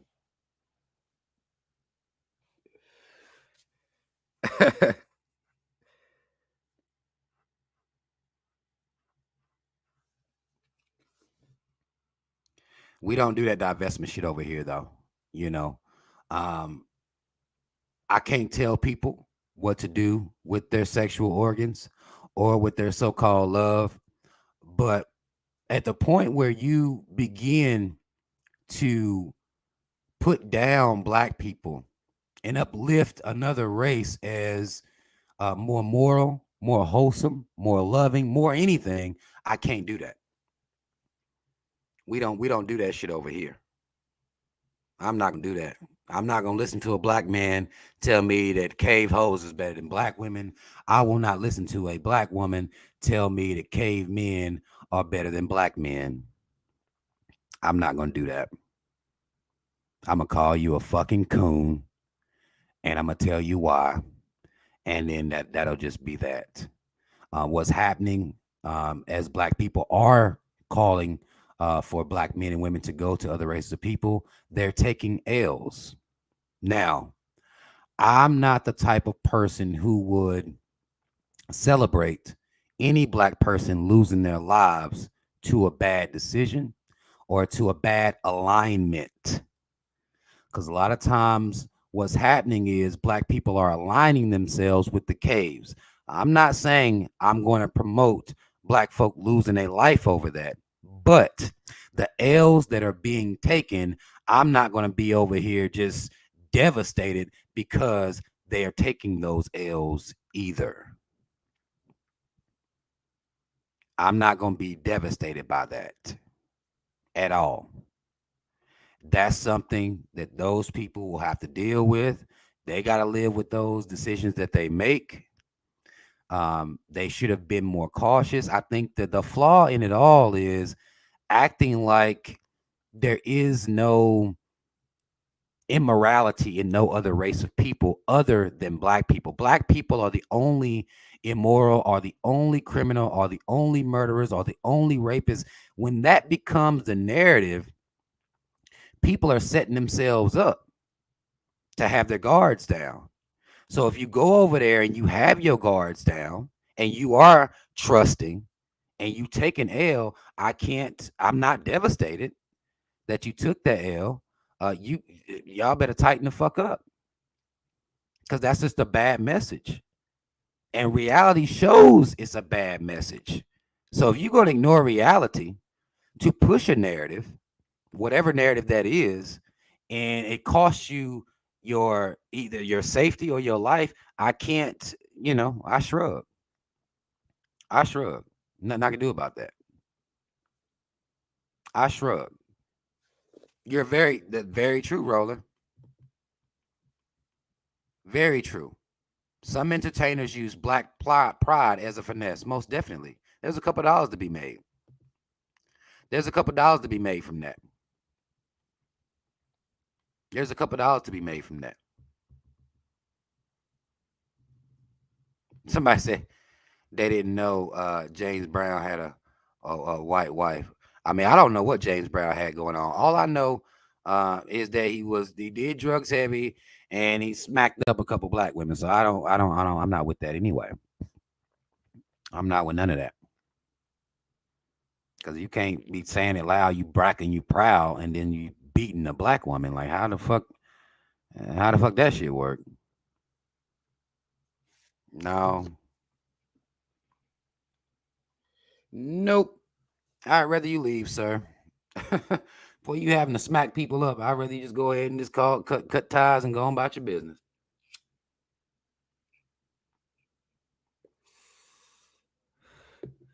Cause this is how I'm able to tie really the stuff that black people do. I can tie it back to me. That's coon shit. That's coon shit. You beating a black woman? That ain't that's coon shit.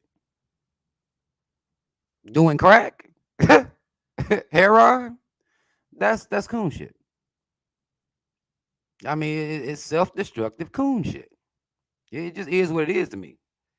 That's why I try to, I know people probably look at when I call people coons, they probably look at it as some type of insult or something like that. But it describes the behavior. That's the only way you can engage in some of this behavior is you got to be on some coon shit. You don't have that. I can't think of nothing else. If you're going to destroy your blackness with crack, coon. Heroin, coon. You beating a black woman, coon. That's all it is to it to me. That's all coon shit to me.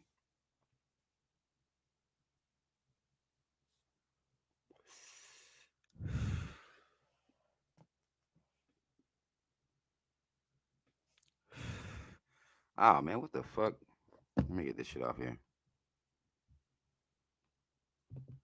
Who is this?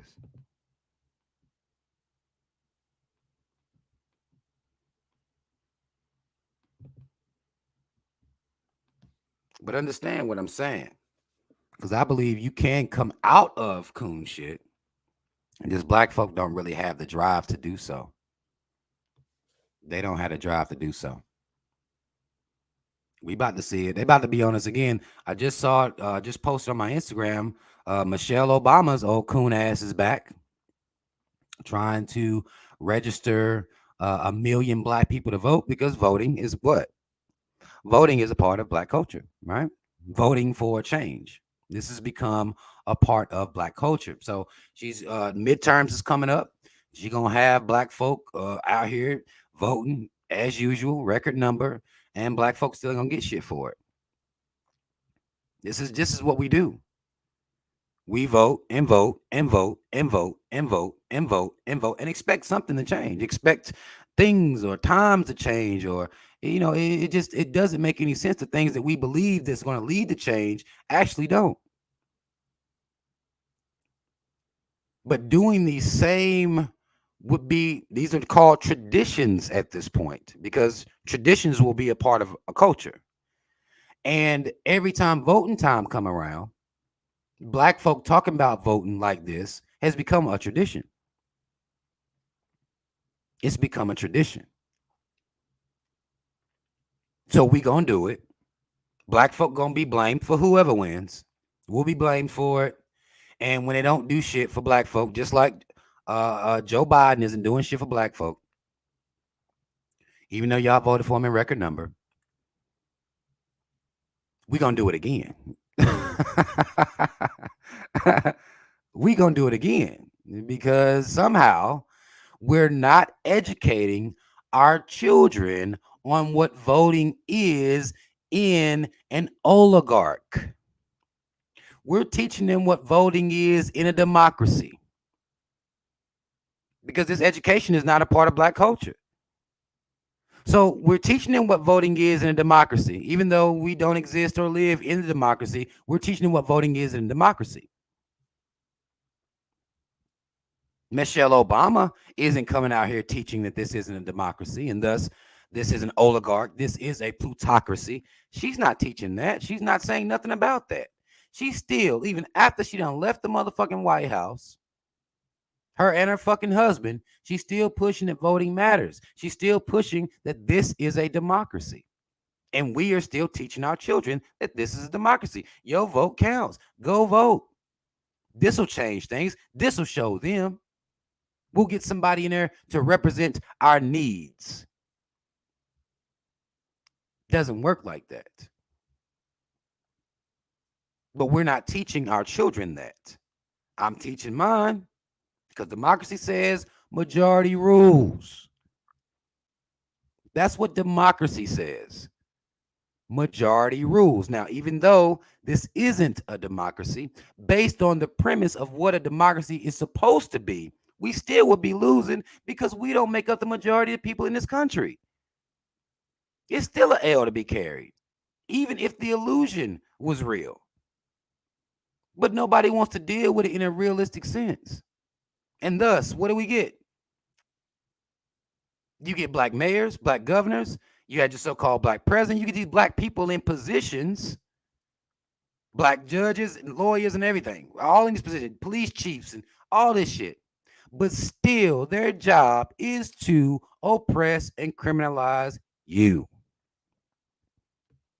That's the function of America. 3Ks don't get this shit fucked up incorporated. That's the function of the system.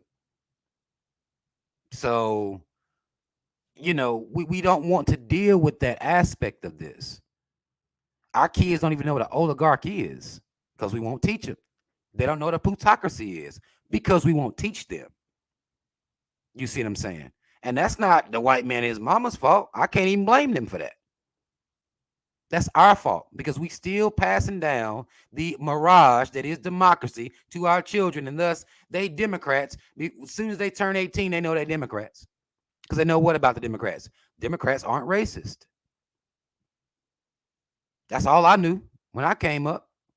Democrats ain't racist. Republicans the racist. Until I learned it's America. 3Ks don't get this shit fucked up incorporated.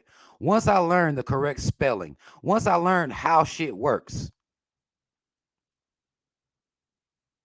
then I was able to understand.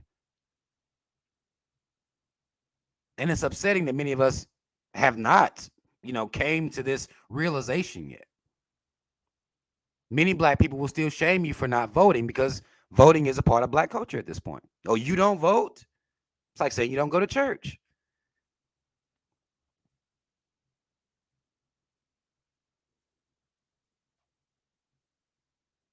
Why am I going to vote into a system that isn't real? Same reason, why am I going down to a church to read from a book that isn't real? The fantasy is what we need to snap out of. Reality should be a part of black culture. It's not.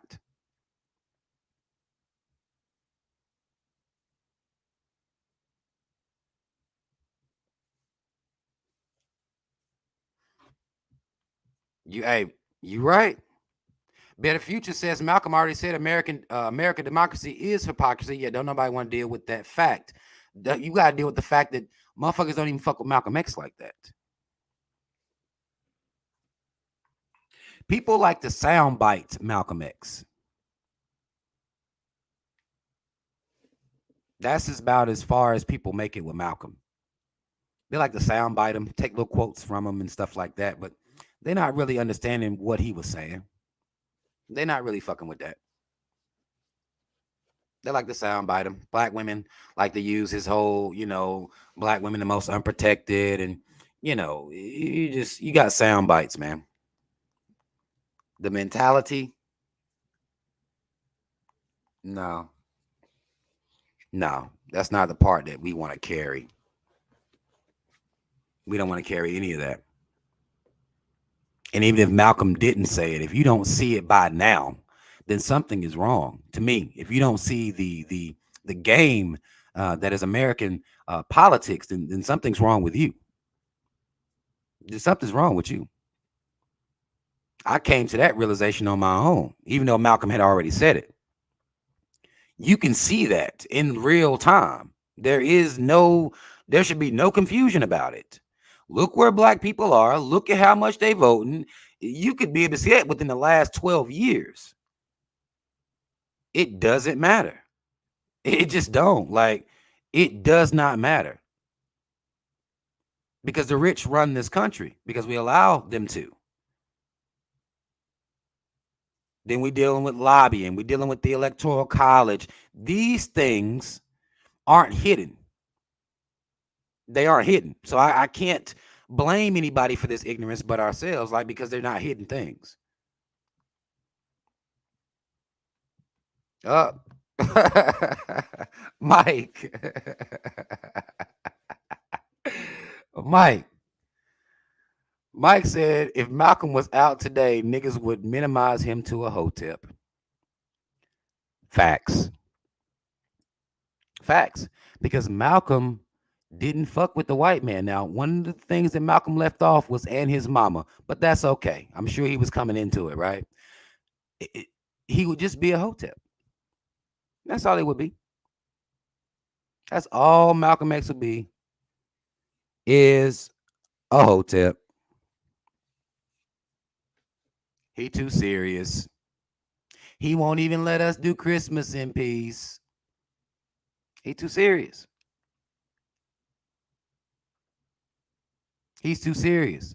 And I don't know how many years black people going to play this game with this government, but we still playing it as of now. Black would be leaders like Michelle Obama, like Barack Obama, these athletes and entertainers. They're still going to be pushing this voting propaganda, and we will not hold them accountable for doing so. They can lead us astray as much as they want. We will not hold them accountable for doing so. That's our fault. That's our fault. Lito says, I've seen a lot of women on Instagram who have the Ankh tatted on them and they have the rainbow flag in their bio. They don't know what that Ankh mean, man. What you got to understand is a lot of times when people are wearing certain symbols and, they don't know what those things mean. They just look fly to them. It's the ignorance. It just look fly to them. You know what I'm saying? So there's that level of ignorance because we don't teach what I have an Ankh tattooed on me, and I'm able to educate my children about what the Ankh is. You see what I'm saying? What it represents.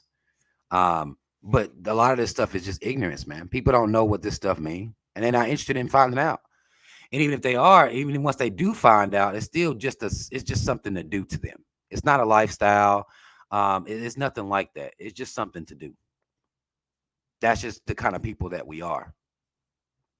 Because a lot of our culture, and is sadly enough, is soaked in ignorance as well.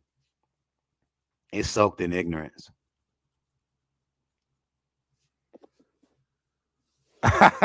Professor Truth, I'm trying, man. Say I see you on their head this evening. I'm trying, man. I'm trying to put something on their mind. In their mind, rather. Fuck that on their mind. I'm trying to put something in their mind. We gotta understand, man. Like, we can change this. We can change. I know it's not popular, it's not flashy and all this shit. And I know gossip is more interesting to us, and worshiping celebrities and all this shit is more interesting to us because worshiping celebrities is also part of black culture. Obsessing over celebrity relationships is also a part of black culture. And it's just I don't know why we continue to operate at this frequency.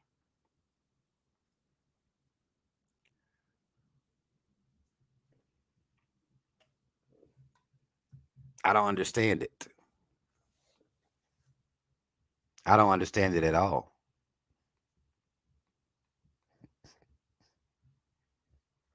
London Link. Okay, you weren't even talking to me, so I won't even. My bad. You was talking to somebody else. But let me see what you said. Oh, that'll be. Oh no, no. This ain't right. Um, a lot.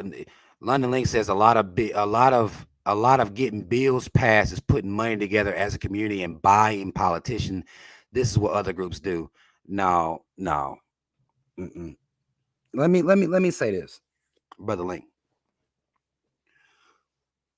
The reason it looks as though other people are buying politicians is because the things that they get passed are anti-black. Understand that black people have a very unique existence here in this country. And the only way a bill gets passed is if it's anti-black, meaning black people can get together and call themselves buying as many politicians as they want. Those politicians will not be able to move a pro-black bill into this system, as it were.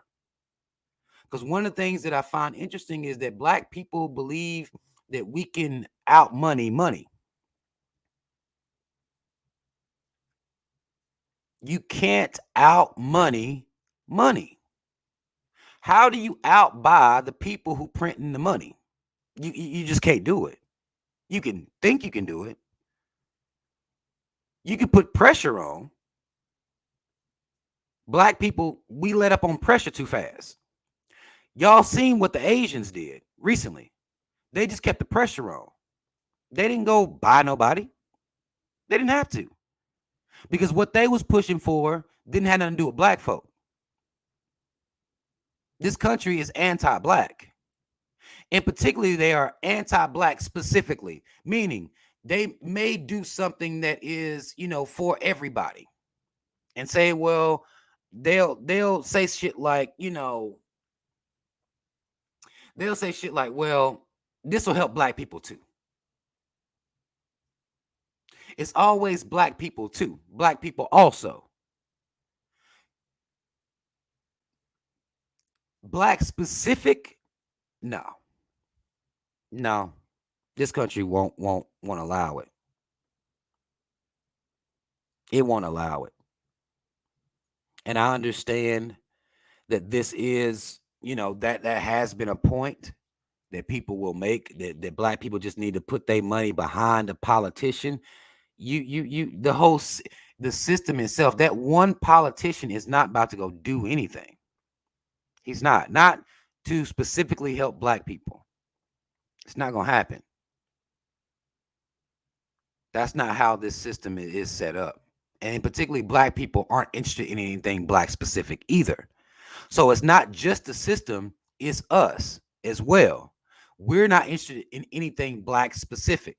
Anything that's black specific, you'll have black people that will come out and speak against that. Almost like we just saw this happening when people were talking about reparations. What will black people say?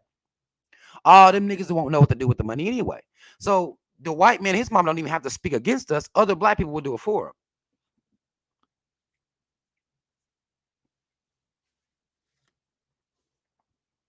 Other black people will do that for them. You see what I'm saying? When you have to where we can't even have a conversation about reparations without other black people saying, well, them niggas wouldn't know what to do with the money anyway. Because being anti-black is what? It's a part of black culture. That's the sad, harsh reality. Because we don't want anything black specific. How are we going to ever get to anything black specific? We're not even interested in that at all. You will have black people that will argue against reparations more than any caves that I done heard talk against reparations. Black people will do it. Oh, they just going to get their money right back to the white man. It's like we're theorizing reparations. We can't even have a theoretical conversation without niggas being coons. You're not even allowed that because being anti-black is a part of black culture. You see what I'm saying? That's the sad part. That's what I'm trying to get everybody to see. Like, this is what's happening out here. The conversation on reparations. They just gonna buy rims and chains. Who the fuck cares? It's a theoretical conversation. And niggas they can't even stand down and cooning for a minute for even you to have a theoretical conversation about reparations. You don't even get to do that. That's how strong the coon is within black folk. Oh, they gonna just spend it on weaves. Who the fuck cares? Who cares? And this be motherfuckers that call themselves being woke as fuck, speaking against their own people getting theoretical reparations. Like it is even in theory, niggas gonna be coons.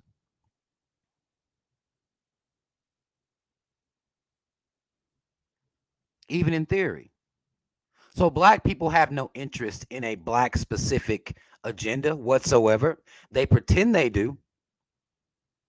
And I won't say that. I won't say black people in general. I'll say the same thing, the same situation that the Black Panther Party was in the 60s, where they had membership of 5,000 people. The amount of people that will be actually interested in a black agenda, a true black agenda, and true reparations for black people, 5,000. And that number is much too small. That number is much too small.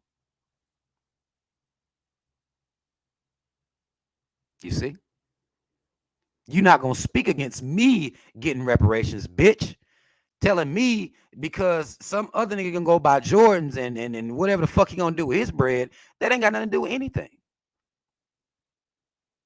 And you have to look at it with common sense, because a lot of these woke niggas be dumb. If they really thought they was gonna get the money right back, they would have given you reparations already. If they really thought that. If what you coon ass niggas was saying was true, then they would have just gave you the money. If they know they're gonna get it right back, wouldn't they just give it to you anyway? You see what I'm saying? Because of what they know some of us will do. What they know a lot of us will do. That's what they're scared of. We might fuck around and start having business meetings like they be doing when they go tuck down in their little caves and sit their little round tables. They scared we gonna fuck around, get together, and do some shit. That's why they ain't gave you no damn reparations. It ain't got shit to do with niggas going to buy no goddamn chains or no motherfucking rims or no motherfucking weave. It has nothing to do with that. But black people will come out here and make this argument against their own people and call themselves motherfucking woke. This is one of them conversations that I saw having with motherfuckers that call themselves black first.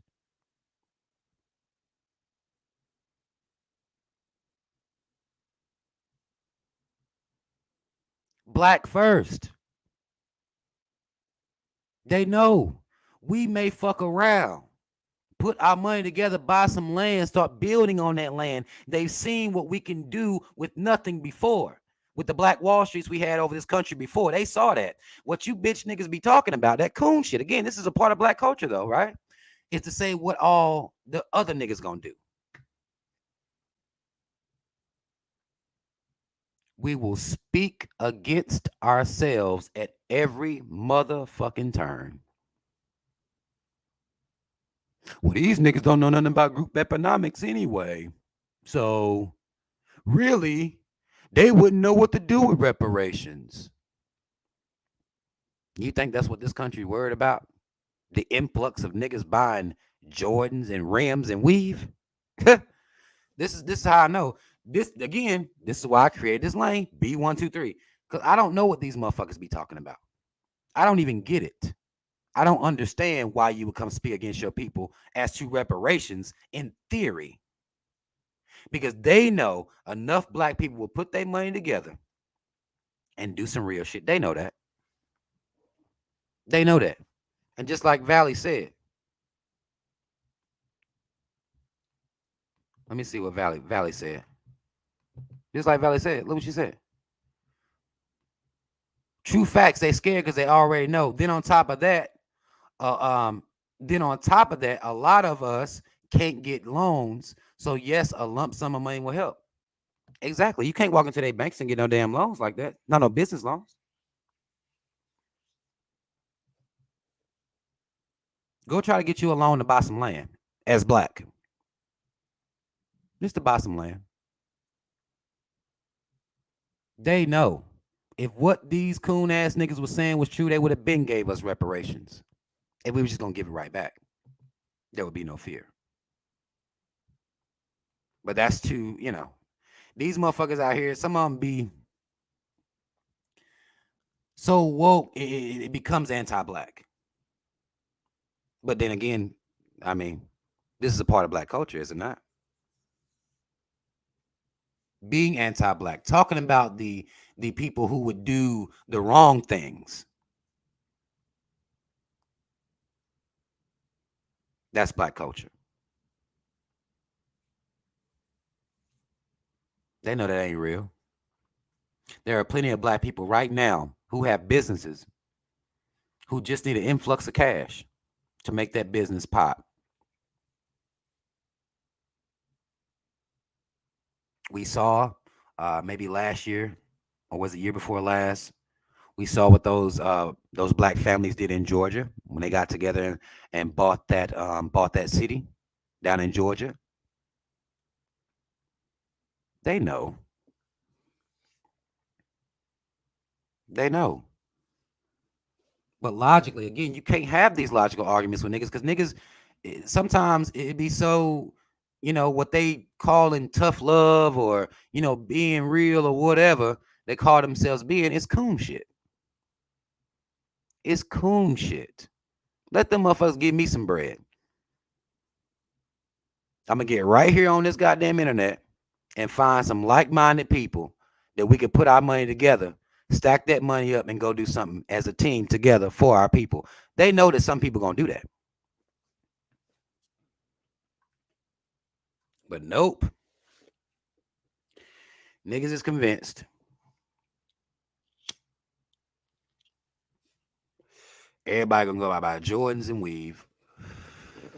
It's shameless, really.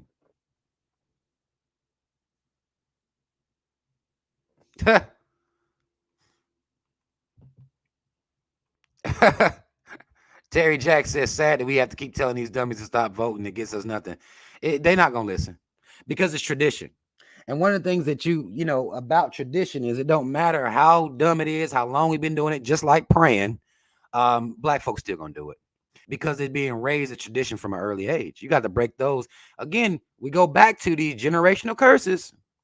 Black folk don't want to deal with this coon shit. We don't call cooning a generational curse. I don't know why. I don't know what it is. We don't call self-hate a generational curse, coon shit a generational curse, selling out generational curse. None of those things are generational curses. None of them.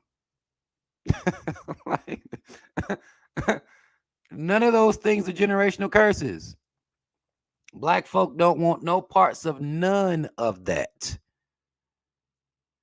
Coon shit can be passed down generation after generation after generation, and black folk have no problem.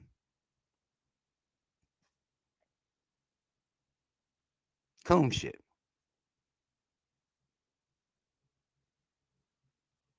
That's not a generational curse that we want to break. We just don't want to be poor.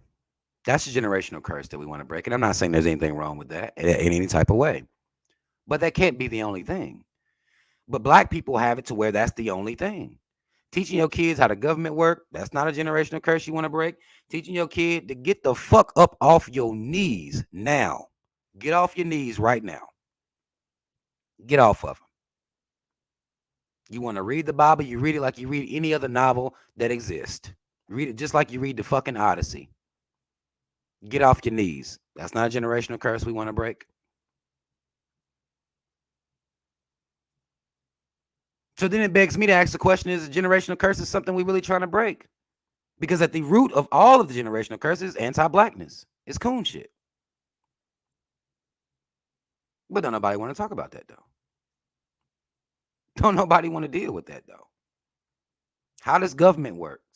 Don't nobody want to do that. We don't want to educate our kids on that at all. And I think it's sad.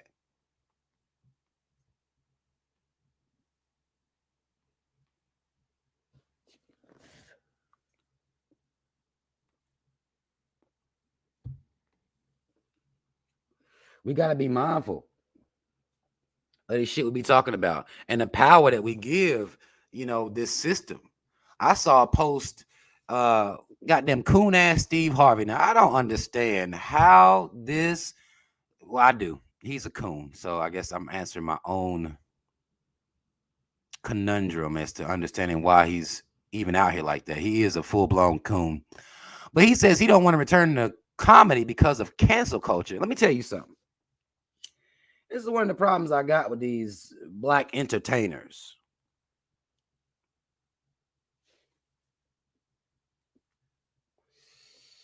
Steve Harvey says he don't want to return to comedy because of cancel culture. Now, I find this interesting because all comedians will have to do is stop doing comedy. Like, you know what I'm saying? Like, it's funny listening to these motherfuckers cry about some cancel culture. Just stop doing comedy. This is what, and see, this is one of the things that I have a hard time with certain narratives. Cancel culture, okay, fine, cool. If all of the comedians stop doing comedy due to this said cancel culture, then it goes away. It's odd. I can't understand. I have a hard time listening to, and particularly when it's coming from Steve Harvey, considering what he said to Monique whenever she was on his show. You know how she was talking about standing up for something, and his old bitch ass gonna say, just like Roland Randolph said, "We's black out here." This is a part of black culture. To say that you black as a way to almost suggest that you have to coon.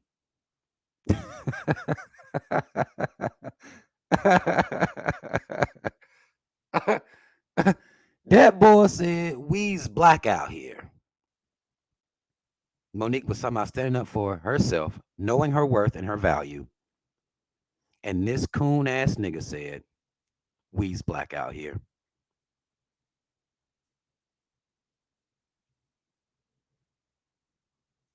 This is what I'm talking about. This is the exact type of shit I be talking about. What the fuck does that even mean?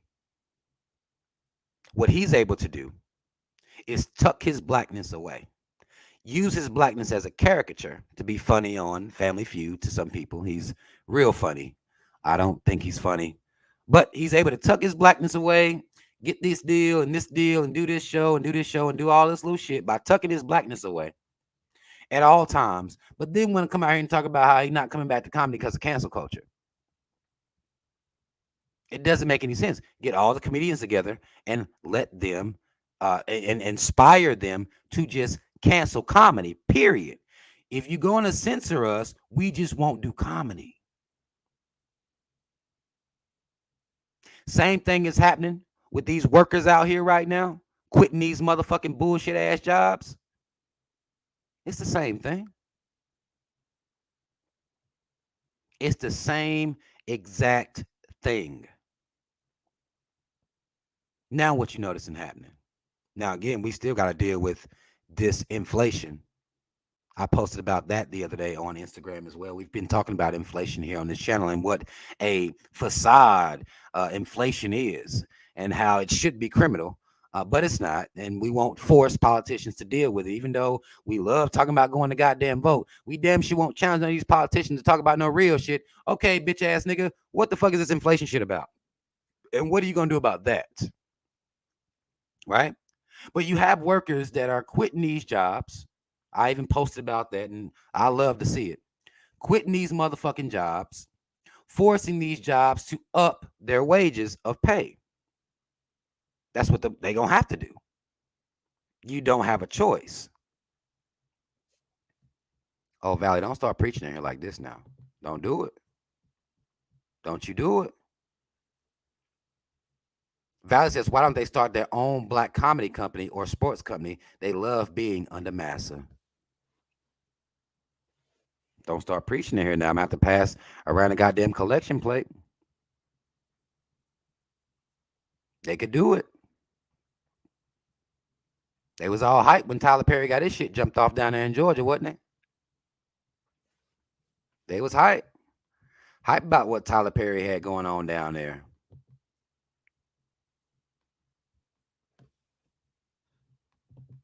Hype as fuck.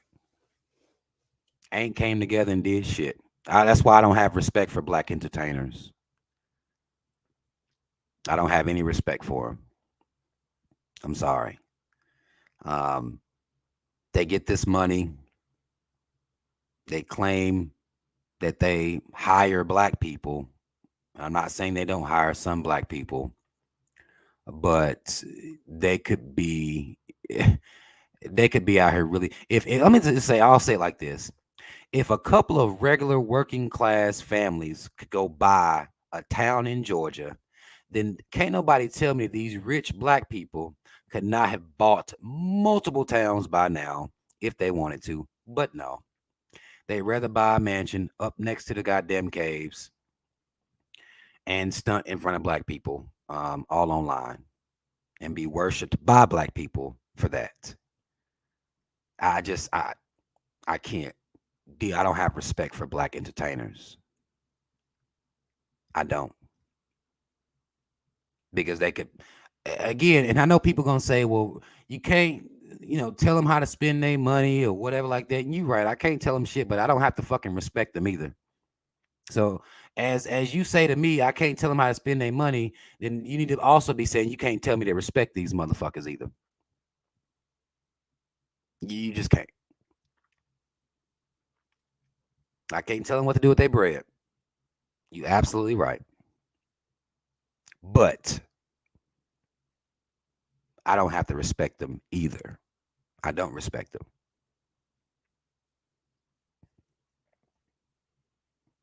So that's just how I feel.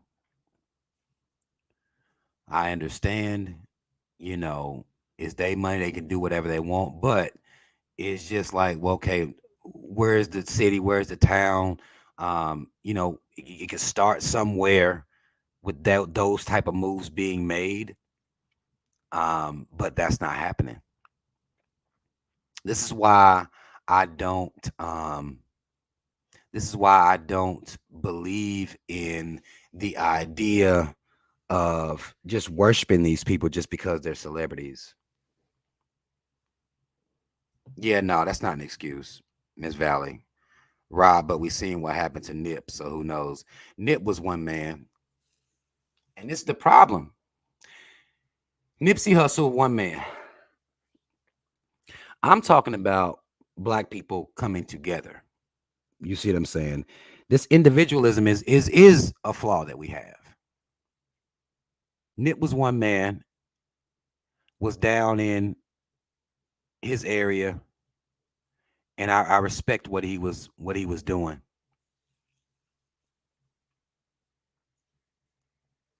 But what I'm talking about is a conglomerate of black people coming together, not trying to change the inner city of LA or the Bronx. No, I'm not talking about that.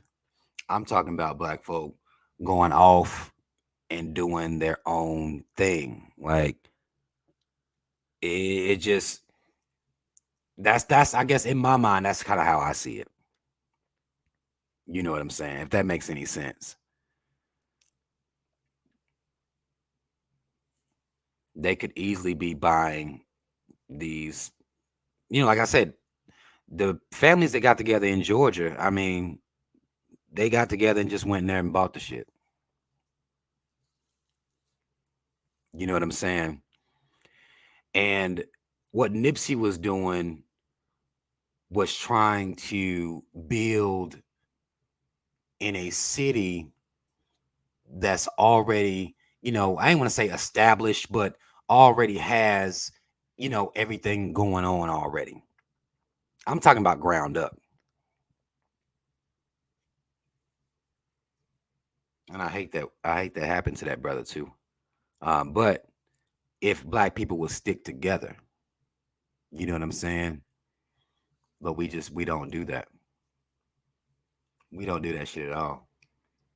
Imagine the powerhouses that you think of when you think of black entertainers and athletes and things like that. I mean, the powerhouses that we have, if they got together, built something from the ground up, I don't give a fuck. In the middle of what would be so called nowhere right now, make nowhere somewhere. You see what I'm saying? They don't they don't want to do that, man. They don't want to do it. And they want me to respect them why they not doing it. True artist says, listen to J. Cole's neighbors. J. Cole decided to move his ass up in the hills. That's his fault. We talked about that, Gina Turner. You must be just getting here. How do you feel about Maya Angelou being put on a quarter? I feel like it's token BS. That's exactly what it is. If black people can't see that shit, then something wrong with us. That's our issue. They can present to us like this, but we talked about that earlier in the show, because that's what they do to us, and we kind of accept it. Some of us will call it out. You know, there's gonna be some of us that call it out. I call it out. You'll have some people that will call it out. But the fact that they keep presenting this way means that there's a small number of us calling it out, and majority of us are just happy. And particularly, when I'm thinking about her, I'm thinking about that she was a so-called AKA. So you know they're gonna ski week them their way to celebrating that type of fuckery, and but they are Greek, right? So you imagine that they would fall for that type of fuckery because they're Greek, or calling themselves Greek. You understand? Uh, that's just the type of fuckery that they be on. I mean, what type of black folks still in so-called 2022 uh, calling themselves Greeks, or they would call themselves Black Greek organizations, which again, like I said, Black culture is white culture in blackface. This is why you have Black Greeks. They call themselves Black Greek organizations, because everything we just want to do everything white folk doing, just put it in blackface. That's all we want to do. That's it. That's all.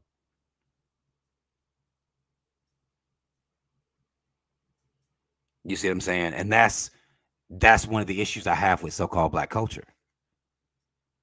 It's white culture in blackface.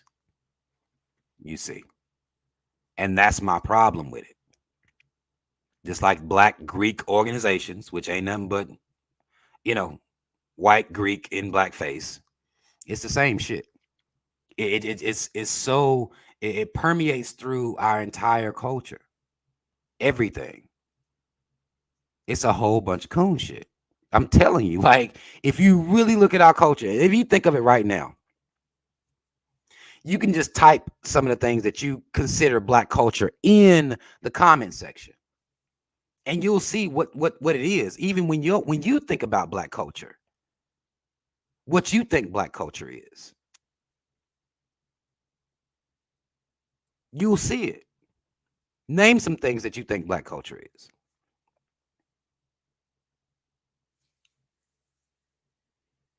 I'm waiting in these comments. Y'all tell me, what is black culture to you? Give me some examples of so-called black culture.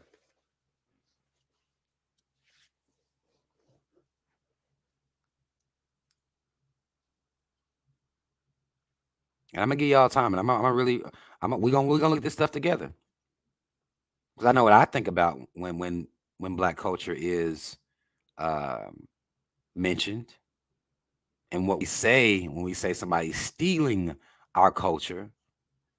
What is black culture to you?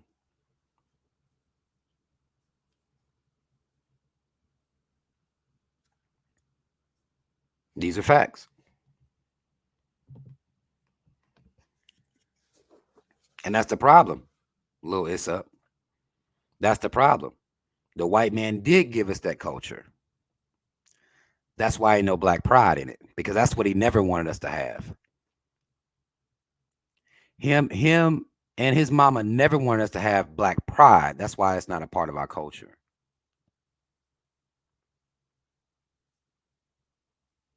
Valley says sticking together. You say for me. We're not talking about for you. We're talking about what black culture is uh, to the people. Sticking together should be a part of black culture, but we can't do that. We don't we seem to not be able to do that.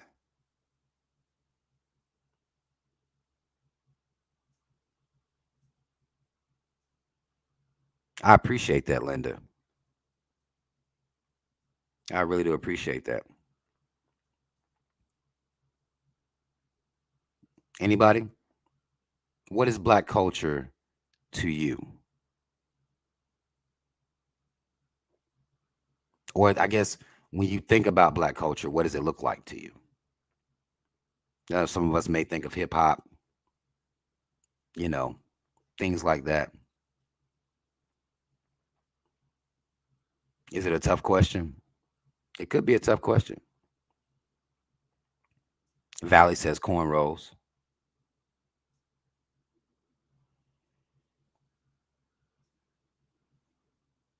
Poetic slam. That's interesting.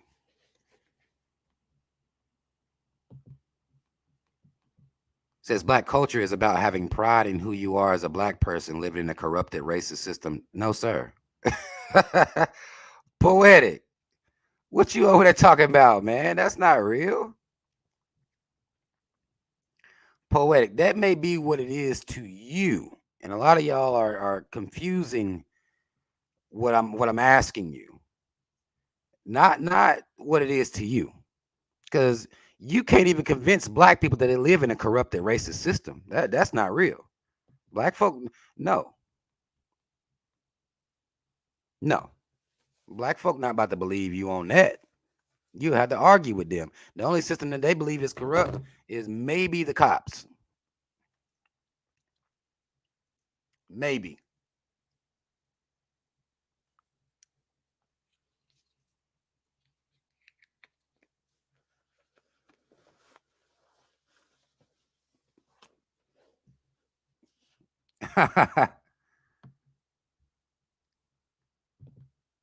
Silverback says, I love my people. Hey, respect.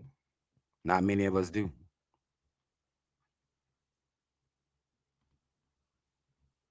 Okay. Ryan says, I ain't on the pro black stuff right now, but you got my lifetime loyalty. I appreciate that.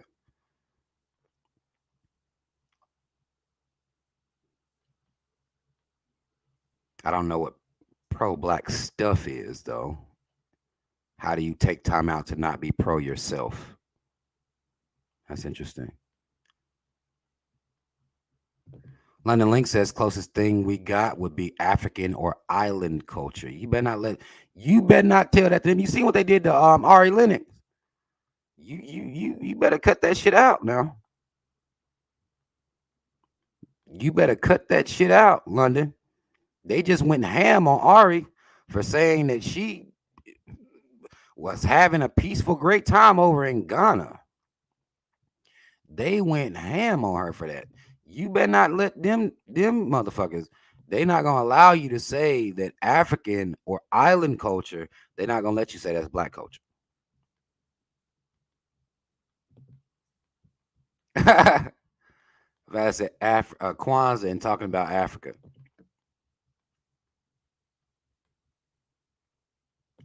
Is it a tough question?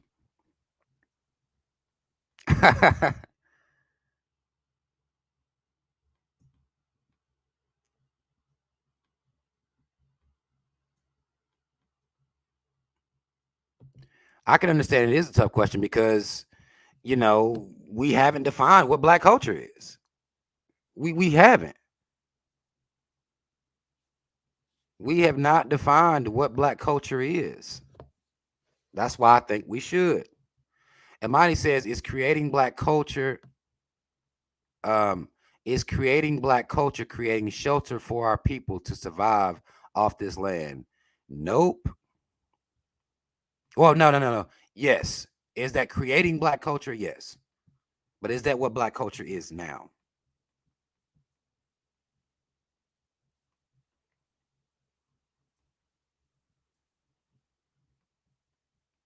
When people talk about the culture, I mean, we understand this terminology, right? When people talk about the culture, people be talking about doing it for the culture. What is the culture in which they're speaking of? We know they're talking about black culture, but what are they saying when they say this? If somebody say they're doing it for the culture, what are they saying? What culture? What culture are they speaking of? How does one identify black culture as of now?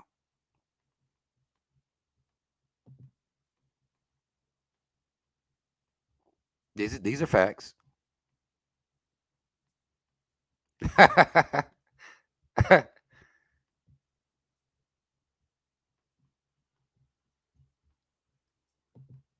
Gina Turner says everything that's anti-white. Yeah, right. Black people will have your fucking head if you turn around and be against their massa. You better cut that shit out. Gina, don't play like that now. Black folk will have your head. Uh-uh. I know some good ones. They'll have your motherfucking head if you come in against their master like that.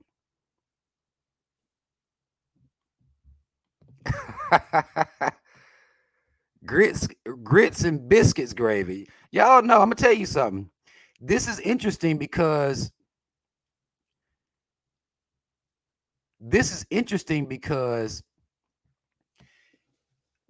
we are black people sitting here, and I'm asking, what is black culture? And it's hard. You know what I'm saying? It's hard to define what black culture is, even though we understand the terminology. I hear people talking about doing it for the culture all the time. Now, I don't know what the fuck that means to them, but you hear people talking about doing it for the culture all the time. And be black folk. But what is black culture?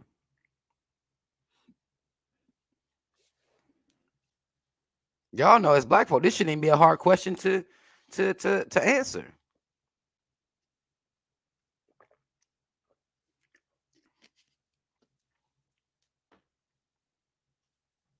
This shouldn't be a hard question to answer. We all black folk. We all, intelligent black people. Should be an easy question. What is black culture? But it's tough. I know when I start pondering a couple weeks ago, it's tough because everything I looked at, I'm like, okay, that's coon shit. That's coon shit. That's coon shit. Damn, that's coon shit too. What the fuck? This is coon shit. You know what I'm saying? Like I was mad. Like, what the fuck? This is coon shit. How is it possible that everything that is blackness and what it means to be, engulfed in this blackness is a whole bunch of coon shit?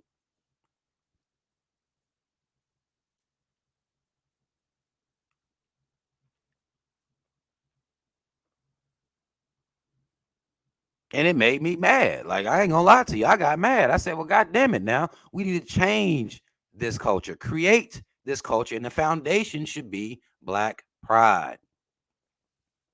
But good Lord, you suggest that the black folk, they'll look at you like you grew a whole goddamn second head. They won't even know what you're talking about. Because then the question becomes, well, what is black pride? Right? And when I ask this question, most of the time, people will say it's being proud of the skin that you're in. That's what black pride is to people, being proud of the skin that you're in.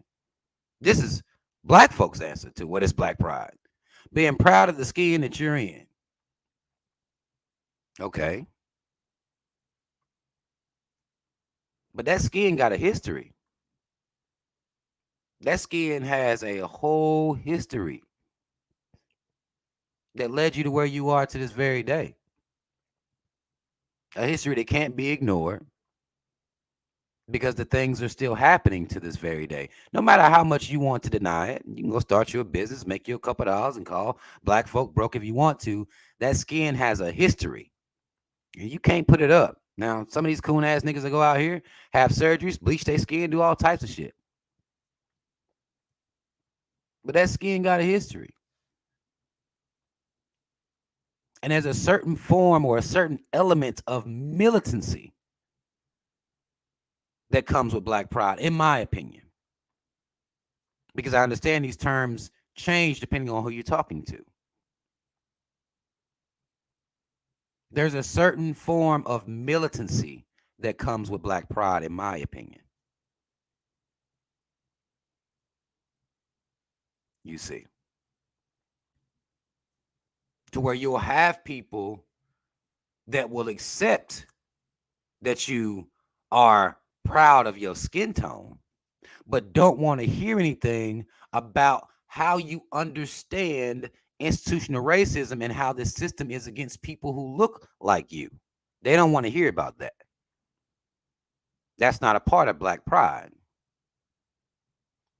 Knowing that, understanding the situation that you're in.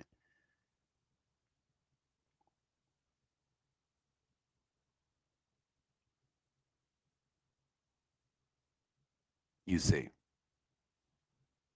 that's what makes this a very interesting topic. Like, what is black culture? And then, well, okay, what is black pride?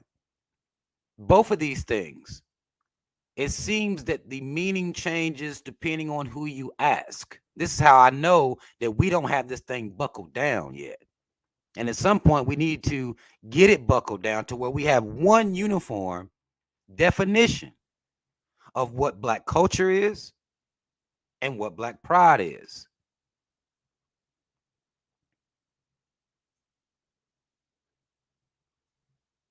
We need to have an understanding of both to where everybody's saying the same thing. When I ask, well, what is black culture? It should be a uniform of what black culture is. What is black pride? It should be a uniform of what black pride is, but we don't have that. And there's no excuse for us not to have it. The white man, his mama's not stopping us from having this, from understanding these things, from defining these things for ourselves. They're not stopping us. We just have no interest in defining these things. We just want to run around and black king and black queen ourselves into some understanding that isn't even real. We create this fantasy of this kingdom that we rule over, and we can't even define what it is.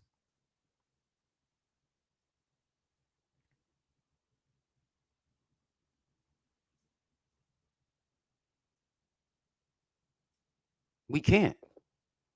And that's what we need to be working on. Motherfuckers want to talk about motherfuckers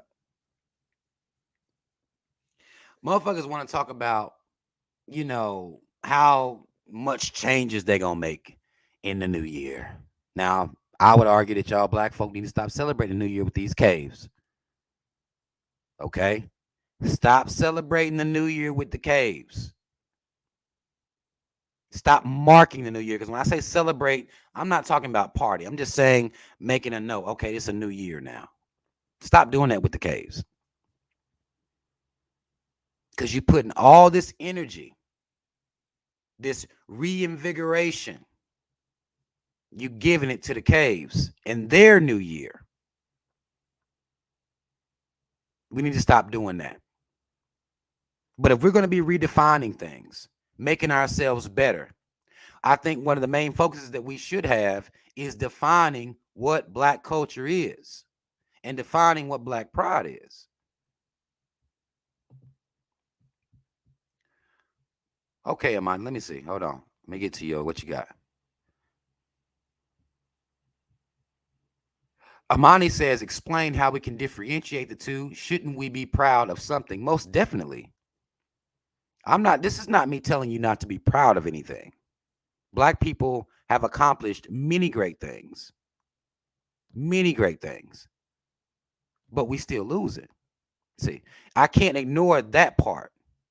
All the things that we are, all the things that we've accomplished, we're still losing. We're still in the struggle. You see, we're not acknowledging racism, really, not institutional wise. We don't acknowledge that. So, fact of the matter is, black culture and black pride are different things, but we don't know how to define the two. That's the only point I'm making. Black pride should be built on black identity, our history, where we are, where we came from, and why when we accomplish these things, we still lose. That needs to be explained. Once you're able to explain that, once you're able to explain those things, once you're able to pass down the understanding of this state of being, now whenever one of our children becomes an entertainer, they're not going to buy a fucking mansion in the hills with the caves. That's not an accomplishment to them. This is what I'm saying. When I talk about black pride, I'm talking about something you instill in your children. This way, no matter what room they're in, no matter what situation they're in, they don't have cave goals or getting up next to the caves or seeking cave acceptance goals. Those aren't the goals of our children anymore. Right now, that's the goals of our people because we don't have no pride, you see. So what the first thing a rich black person gonna do a lot of times? We watching the entertainers do it right now. They gonna go buy a mansion up in the hills, right? Up in the Hollywood Hills, around a whole bunch of other caves. Those wouldn't be goals to people with black pride. There is no, I live in a 50-room mansion around a bunch of caves, I made it. Then your goals change. You see what I'm saying? This is why it needs to be clearly defined and then passed down. Because right now, we are raising sellouts, coons, and people who are seeking white acceptance all their life. You know how many black folk get mad they don't win a fucking Grammy? It's disgusting to me every year. If these entertainers were being raised right, that wouldn't be a goal of theirs. They understand the racist nature of the Grammys and the Oscars and all these other award shows that black folk always crying about not winning. Like they can't create something as just as prestigious of their own. You raise a generation of people like that, you don't hear those complaints anymore. So the more black pride you infuse into your children, the complaints come down. Now we're not crying about representation. Well, we're creating our own representation. We're putting our own selves out there. You see what I'm saying? That's what black pride would do for our people.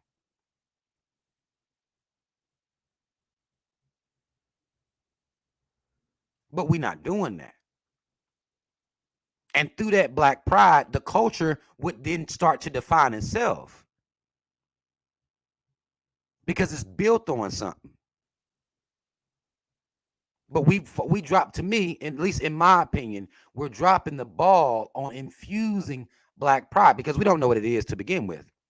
Actually, we believe black pride is radical. Again, most black people are against black pride. Most black people are anti-black. Most black people are coons. They don't want to ruffle the feathers of the caves. You know what I mean? Niggas I seen crying about some goddamn Bob Saget, Betty White. Like these motherfuckers was trailblazers to end institutional racism or some shit. That's what we out here doing.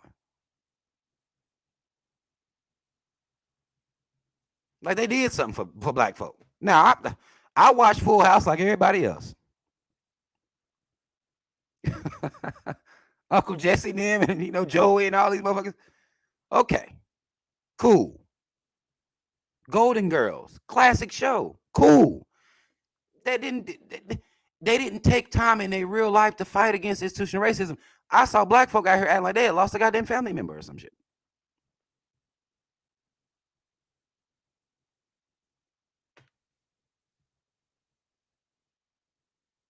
I watched them do it. How many black folks you see on Full House?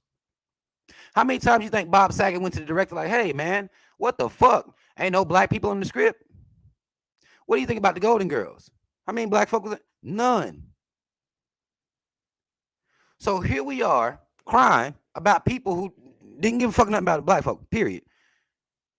But that's because we ain't got no pride. In my opinion, anyway.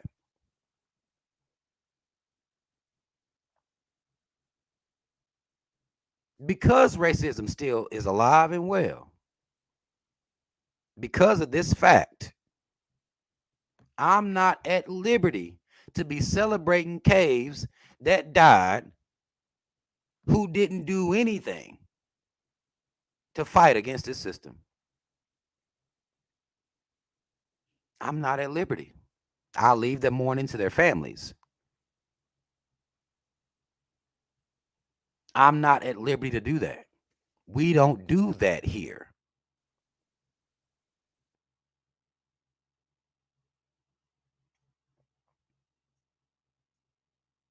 I ain't saying nothing wrong with you watching the Golden Girls and watching Full House. I ain't telling you about your shows. What I'm saying is, if we had pride in ourselves, and I'm talking about from a very young age, we'd see a completely different reality. But because black pride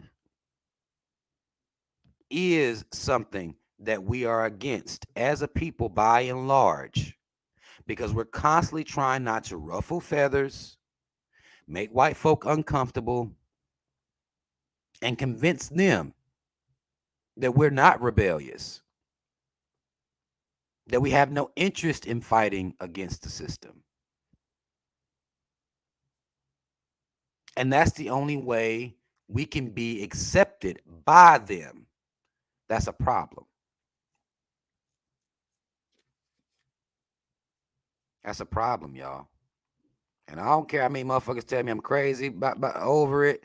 That's a problem. And we're not gonna get nowhere until we take care of that. So to answer your question, how can we differentiate the two? We first have to define the two. There is no definition right now. That's what I'm trying to carve it out. Now I know what black pride is to me. I know what black pride is to me. I talk to y'all about it every time I get on here. But we can't differentiate the two. We can't even define the two. You have to define them first to know the difference in what it is. You see what I'm saying? And I think black people should be proud of all types of accomplishments that we have. I'm not saying don't be proud of yourself, or we shouldn't be proud of ourselves. That's not what I'm saying at all. You can be proud of your accomplishments, but your individual accomplishments doesn't equal black pride as a whole. Right now, we be proud of ourselves that we the first black, this, that, or the other. First black woman, this, first black man, that. We hang our hats on things like that. We celebrate those things.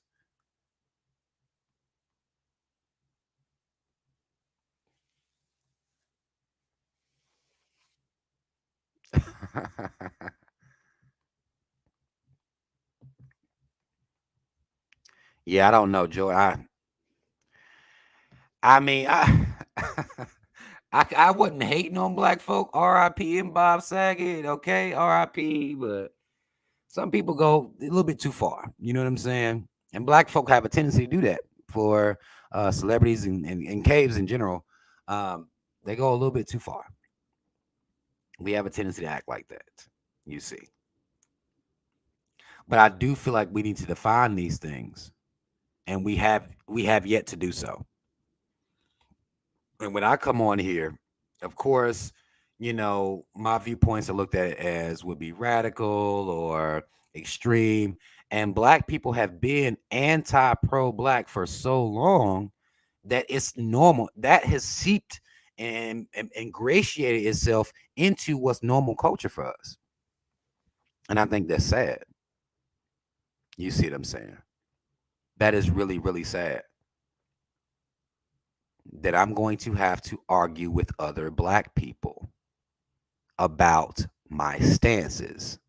like uh, that in itself lets me know there is no black culture because it's no foundation. It has no foundation in black pride at all. I shouldn't have black people calling me racist. I shouldn't have black people telling me I'm too serious. I shouldn't have black people telling me that, they not trying to be that serious. They just want to turn up. You can just look at what has black people's attention right now. And that's going to be black love, black relationships, or lack thereof, or divestment, or these types of topics are the topics that black people are ingratiated in right now. Black pride, no, none of that. None of that. None of that.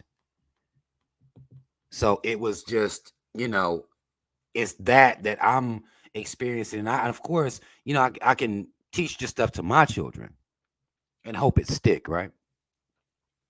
I can do that for mine, but then, are black people doing that for their children?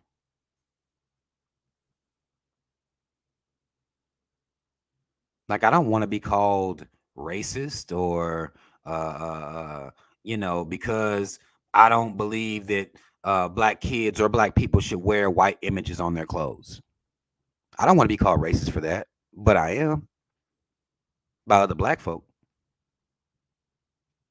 Because us wearing white people all over our clothes is a part of normalcy.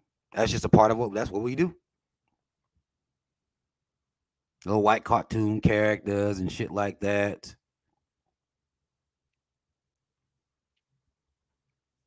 You don't celebrate holidays. You're not a fun person. You're depriving your children because one of the things that black people do is, well, they'll celebrate these things for their children, so called, and but they won't teach their children where these things came from. They won't teach them anything about where this stuff comes from, why it's celebrated.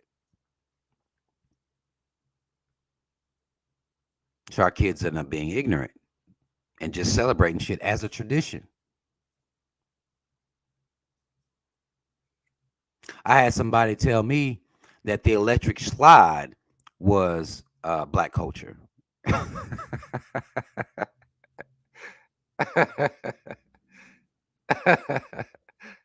said, oh, okay.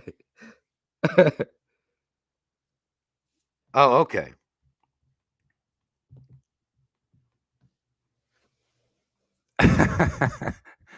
They told me the electric slide was black culture. I said, okay. So it's clear that everybody has their own ideas of what black culture is, but we don't know. We don't know. Mad love to Silverback 219 says, I like your shirts. I bought a couple of them. It really, motherfuckers should be buying my shirts all day, every day. That's black pride right there. If you're looking for some positive black t-shirts, some of them it takes some heart to wear some of them. I know y'all be scared of white folk and how they gonna feel about you. But those links are in the description box. Order a t-shirt from a brother. Order a t-shirt from a brother. It's real shit going on. Because I don't think we should have white images on our clothes. I don't think we should. I think it should be black heroes all over our clothes, And then you got to ask yourself,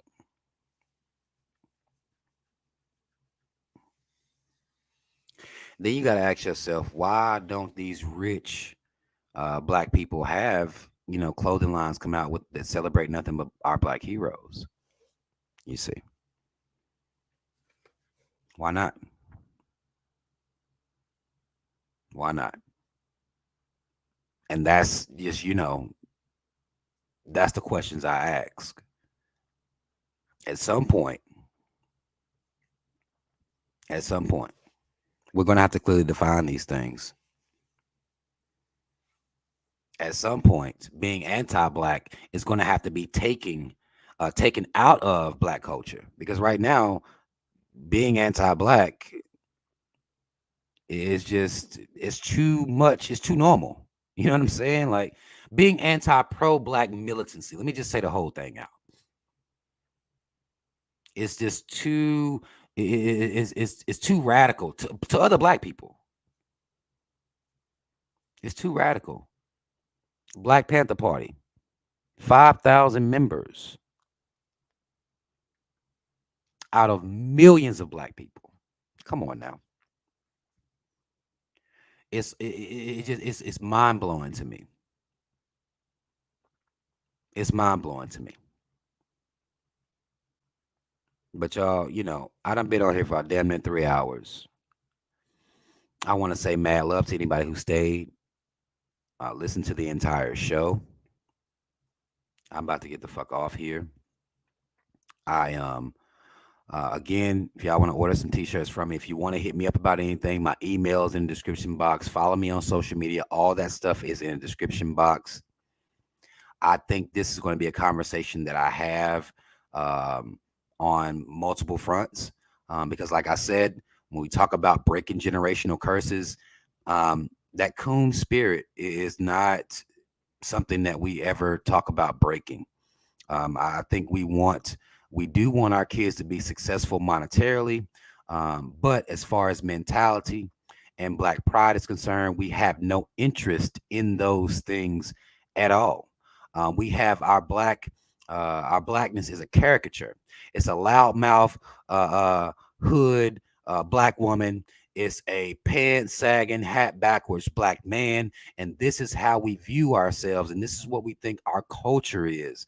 And we need to correct that because it's problematic that that's what we think our culture is. And none of that is steeped or dipped or soaked in. None of it has nothing to do with black pride whatsoever. And I think we need to correct that. And I think that I hope that people that are listening to this that do content and things like that will, spread the conversation around because I think this is something that we can actively control. The white man and his mama is not responsible for this. It's not their job to push forward black culture, to push forward black pride. This is something that we need to do ourselves, and we don't have a choice but to do it ourselves. That's just what it is. Okay. So hopefully everybody understood where I was coming from. Again, this will be a conversation that we do revisit. I apologize for the rando live, but y'all, I'm gonna do better. Okay, I'm gonna do a little bit better. I ain't gonna say I'm gonna do a lot better. I'm not gonna lie and say it's gonna be a miraculous change, but I am gonna do better about coming on here and doing better about announcing it and things like that. Um, but if you want to show any love, the links to do everything is in the description box. Mad love to everybody that was here. Shout out to you, Rob. Y'all already know what the fuck it is. Black first, second, and third. I'm out.